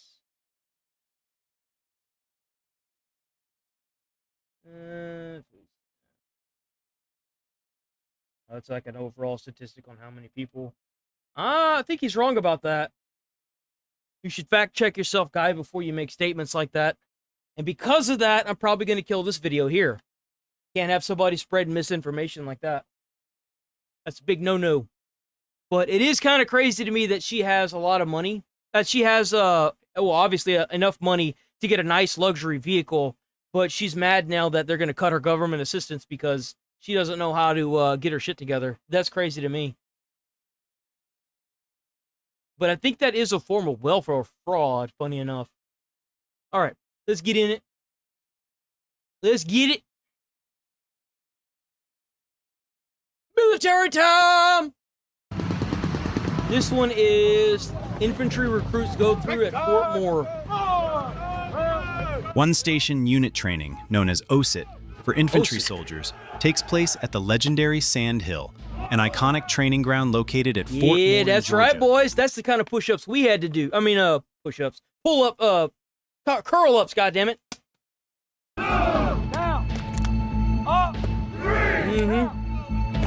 Formerly known as Fort Benning, Fort Moore stands as the U.S. Army's primary hub for That's infantry right, boys. Get and it. armor basic training, making it one of the most critical Bro, you see that smiles? You see them smiles? I see some smiles in there. primary hub for I see some infantry happy. Look, there's a smile. and armor basic There's a smile over there. training, There's a smile right there. There's a smile right there.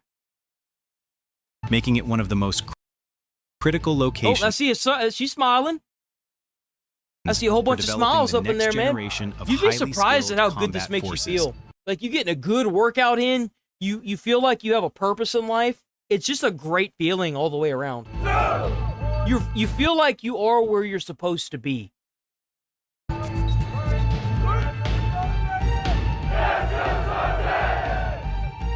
OSIT combines basic combat training, or BCT, and advanced individual training, known as AIT, into one seamless and uninterrupted program. It's designed specifically for infantry and armor soldiers. You join the world's best army. Act like Damn, bro, god damn. I need to get him a bucket, bro. He's gonna be leaking through the roof soon.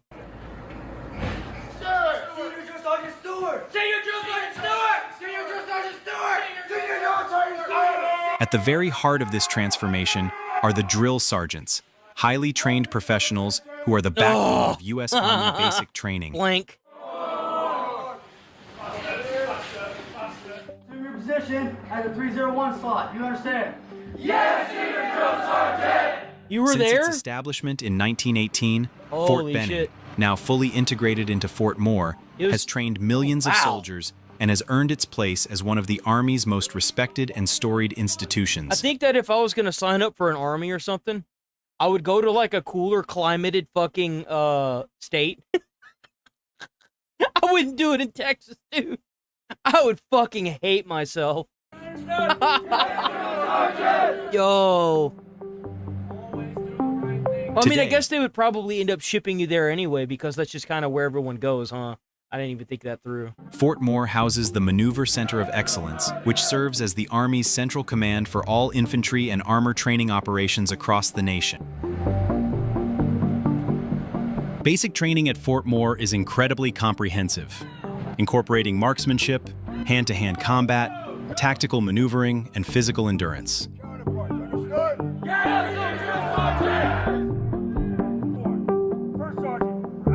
The duration of OSIT can range from 14 to 22 weeks, depending on a What's soldier's with the sash? What is that about? I thought it was part of their backpack, but now I'm like, what is the sash? military occupational specialty, or MOS. It's a beautiful place. Is it really? It all begins with a rite of passage known as the first 100 yards, a high-impact event that sets the tone for the challenges ahead. Drill Sergeant Clark. Together we are Reapers. Reapers. Replacing the traditional and often overwhelming shark attack method, this Shark modern, team-based initiation focuses on developing leadership, reinforcing teamwork, and cultivating mental resilience from the very first day of training. Damn, okay. 100 yards? Oh.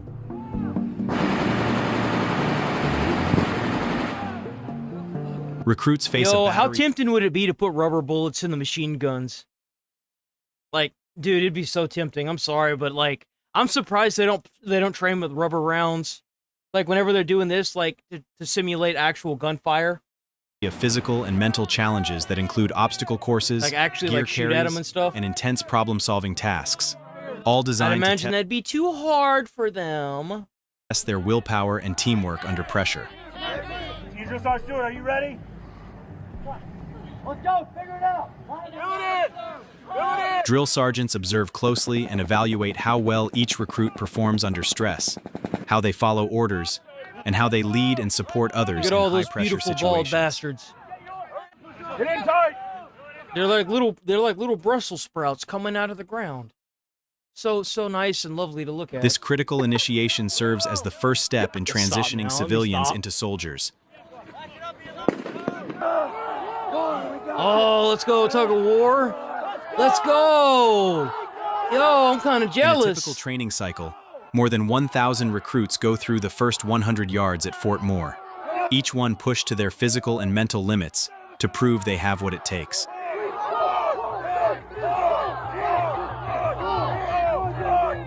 Oh.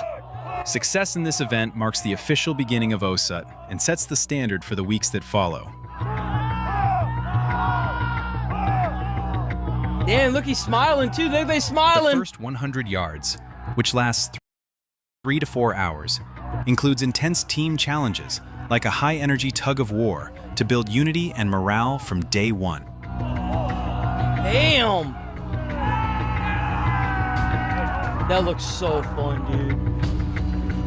Recruits must carry heavy equipment, Like, symbolizing you could be hard on these guys and still have a ton of fun. Like, a lot of them have a shitload of fun doing this. Like, you don't think it, but, like, they're hard on you to make sure you can do the job, and then you just, everything down, it's downhill from there, bro. It's so burden fun. and responsibility of combat roles. Let's go. It's so fun.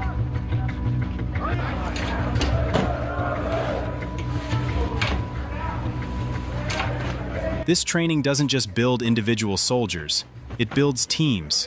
A deep sense of unit cohesion is forged as recruits learn to rely on their fellow trainees under difficult and often stressful conditions. See, this is what I like seeing. I like seeing the women up in here, too. Let's get these women up in here. Stop doing this, like, split shit. Get them all up in there, man. They all got to do the same job. Don't treat them any different. That's right. Keep moving. The first 100 yards It represents sucks, but it sucks for everybody equally. Fort Moore's modern approach to BCT, placing mental toughness, adaptability, and collective strength above brute force and raw physical power. Mm-hmm.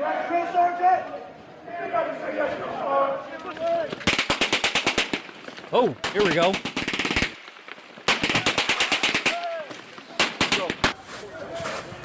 The 197th Infantry Brigade, based at Fort Moore, plays a leading role in the instruction and development of You notice one thing that I notice?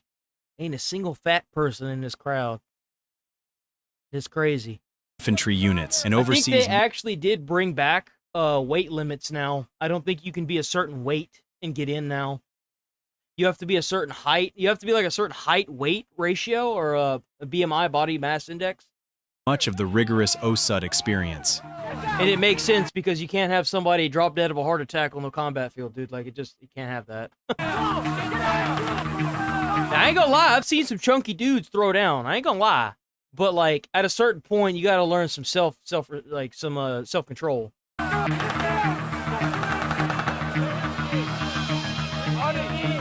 One of its most renowned units, the 347th Infantry Battalion, is recognized for its demanding training regimen, which emphasizes physical endurance, marksmanship precision, and advanced tactical exercises.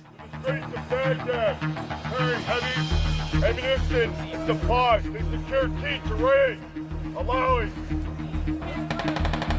This battalion Sandbags, regularly yep. conducts live fire drills and extended field training exercises, giving recruits practical experience in simulated combat environments that closely resemble actual operational deployments. There we go. Now we're talking. That's right. Get them across the line, man.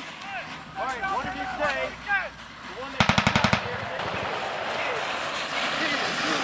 There you go. You're carrying a body. That's right.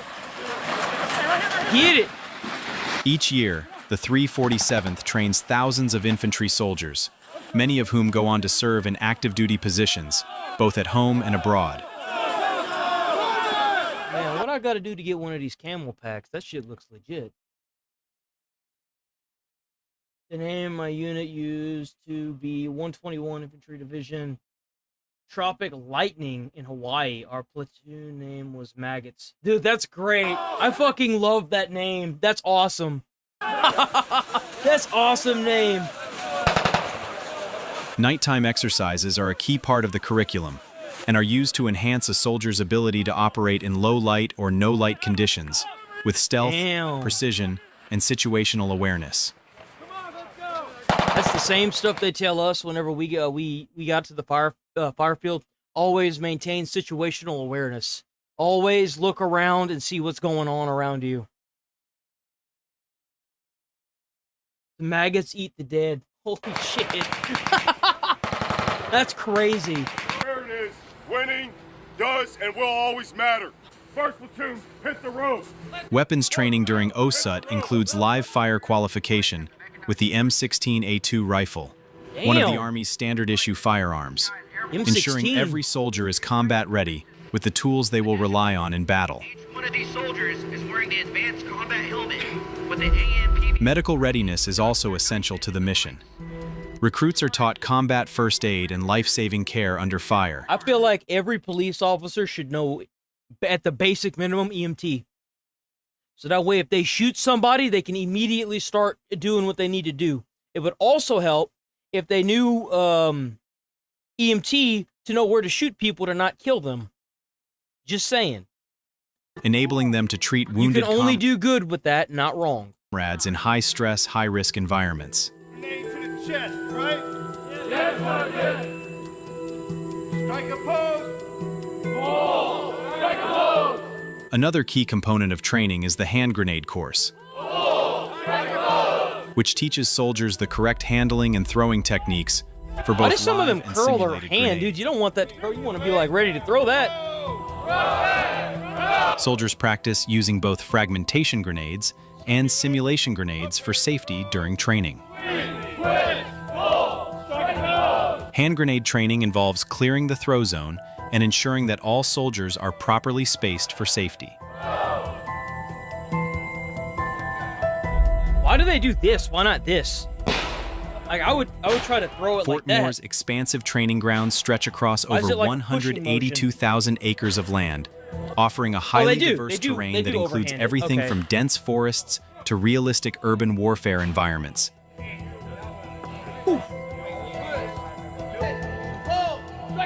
A pass or fail evaluation is Be like conducted pudding, at the that's end right. of hand grenade training, ensuring only qualified soldiers continue their training.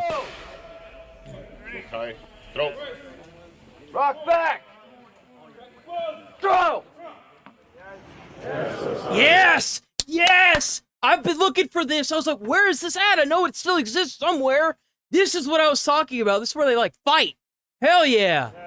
This looks so fun to me. Combat is part of BCT and OSUT. If it didn't and it is suck so much because of the heat, I bet this is so fun to do. designed to teach soldiers Yo, if basic I ever had a job or a company, I would make it like this is the way you dispute an argument. Straight up. Just beat the shit out of each other, man. Like put on some padding and just go ham. hand-to-hand combat skills using padded sticks. 5 out of 5. Nice! The pugil stick simulates rifle or bayonet combat and is specially designed with foam padding to ensure safety during training. Oh, what's going on here? No, they went for a tumble. The training indeed focuses on offensive and defensive maneuvers like strikes, blocks, and counterattacks. Ooh, nice. Oh. One-on-one sparring matches are part of the training, with drill sergeants acting as referees. Yes, disarm him. But now he's trying to disarm you. Ah, no one disarmed. Oh. It's all about making split-second decisions and staying combat ready, even in the heat of pressure. I'd imagine that guy wasn't doing Staying so well, combat. huh? He kept his head down. It looks like he's got It's his all eyes about making closed. split-second decisions and staying combat ready, even in the heat of pressure. Oh.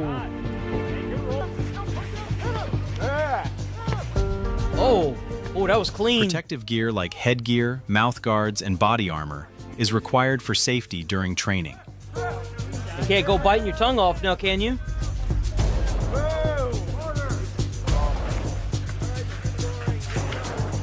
The training often ends with a final evaluation, where soldiers demonstrate their I combat had more people kicking. I didn't know you could kick. Oh, I want to shoot one of those so bad.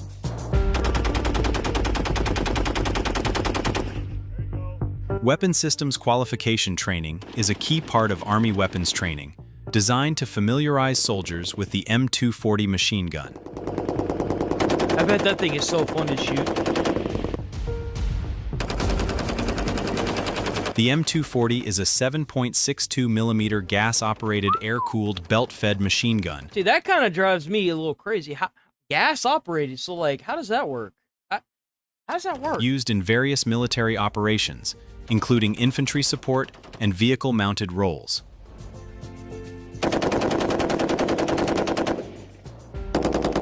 Qualification training teaches soldiers to properly assemble, disassemble, and maintain I bet that the thing is a M240, pain in the ass to put back together and take apart.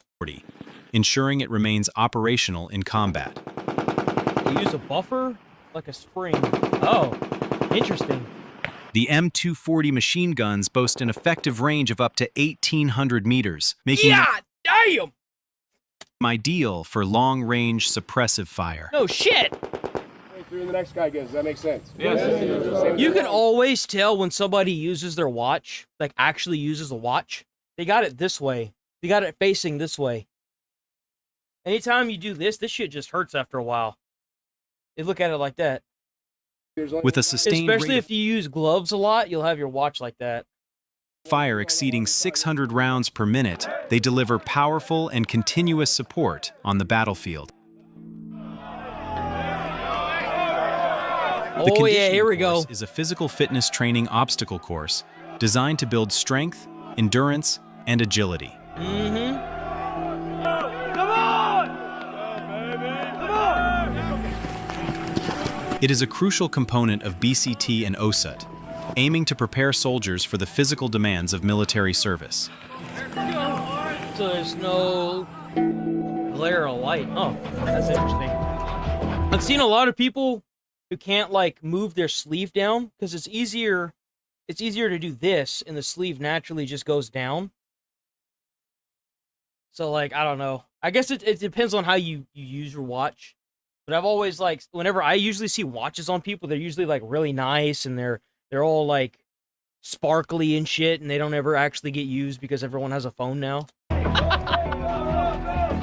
The course consists of various I'd obstacles. imagine it comes standard issue with every like new recruit that they get a watch so they could keep track of time. They can't use that as an excuse. Walls, ropes, tires, and mud pits to test soldiers' physical and mental resilience. Mm-hmm.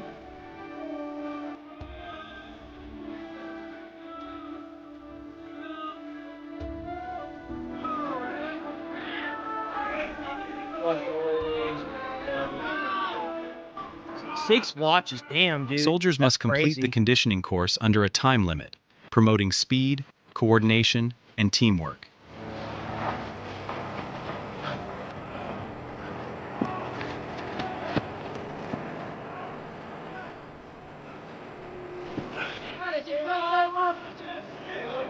Damn, they are just getting it. I've never done that. I've never done the rope climb, ever. I haven't done it with anything. I don't know. I think it's not that hard. I probably could have done it a lot easier, younger, but like, I would like to try. I could still do muscle ups pretty good. I can do like at least 10 muscle ups, like from full like hanging. It is designed to simulate the physical challenges soldiers may face in real combat situations, such as climbing, crawling, and jumping.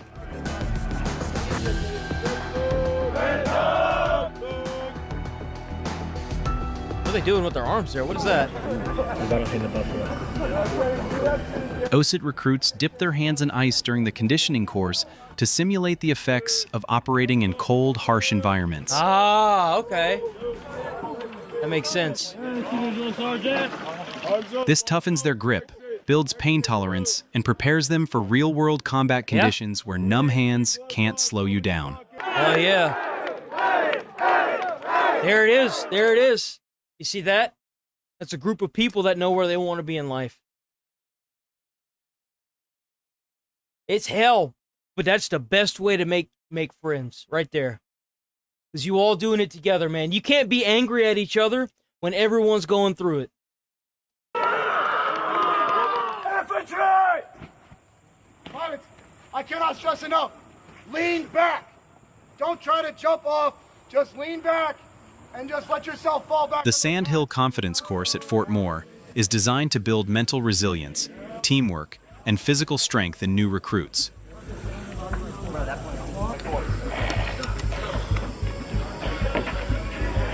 The course features over 20 obstacles, including rope climbs, balance beams, wall climbs, and swinging challenges to test I agility. still remember a lot of the guys that I trained with over at the academy, dude. Like, it's crazy. Confidence.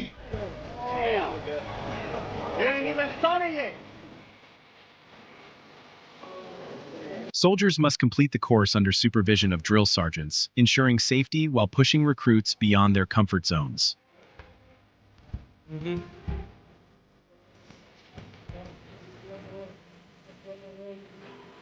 I wonder how many men they've had fall One of the from that. most famous obstacles, the tough one, requires soldiers to climb a 40-foot cargo net, navigate beams, and descend using a ladder, testing fear management and upper body strength.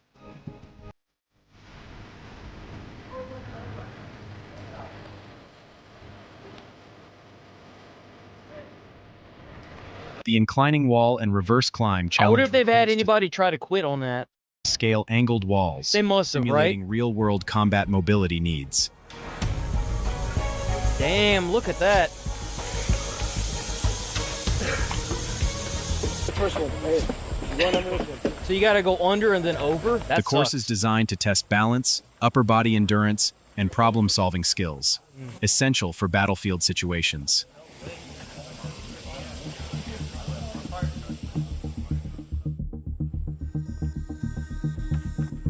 Get him up! Geronimo! The Sandhill Confidence Course has been a key part of Fort Moore's training for decades, shaping thousands of soldiers every year.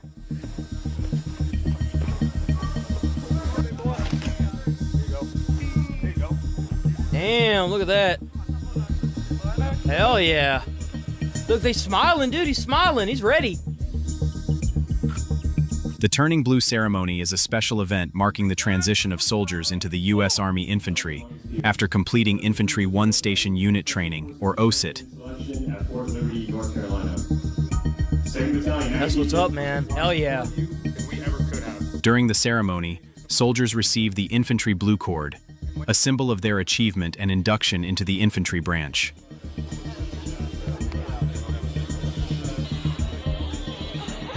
The Infantry Blue Cord is worn on the right shoulder of the Army service uniform and represents the elite status of infantry soldiers.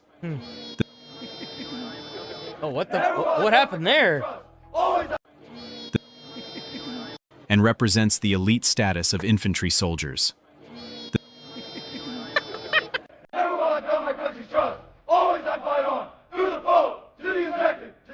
The ceremony takes place at Fort Moore's National Infantry Museum or another designated site, often attended by family, friends, and leadership.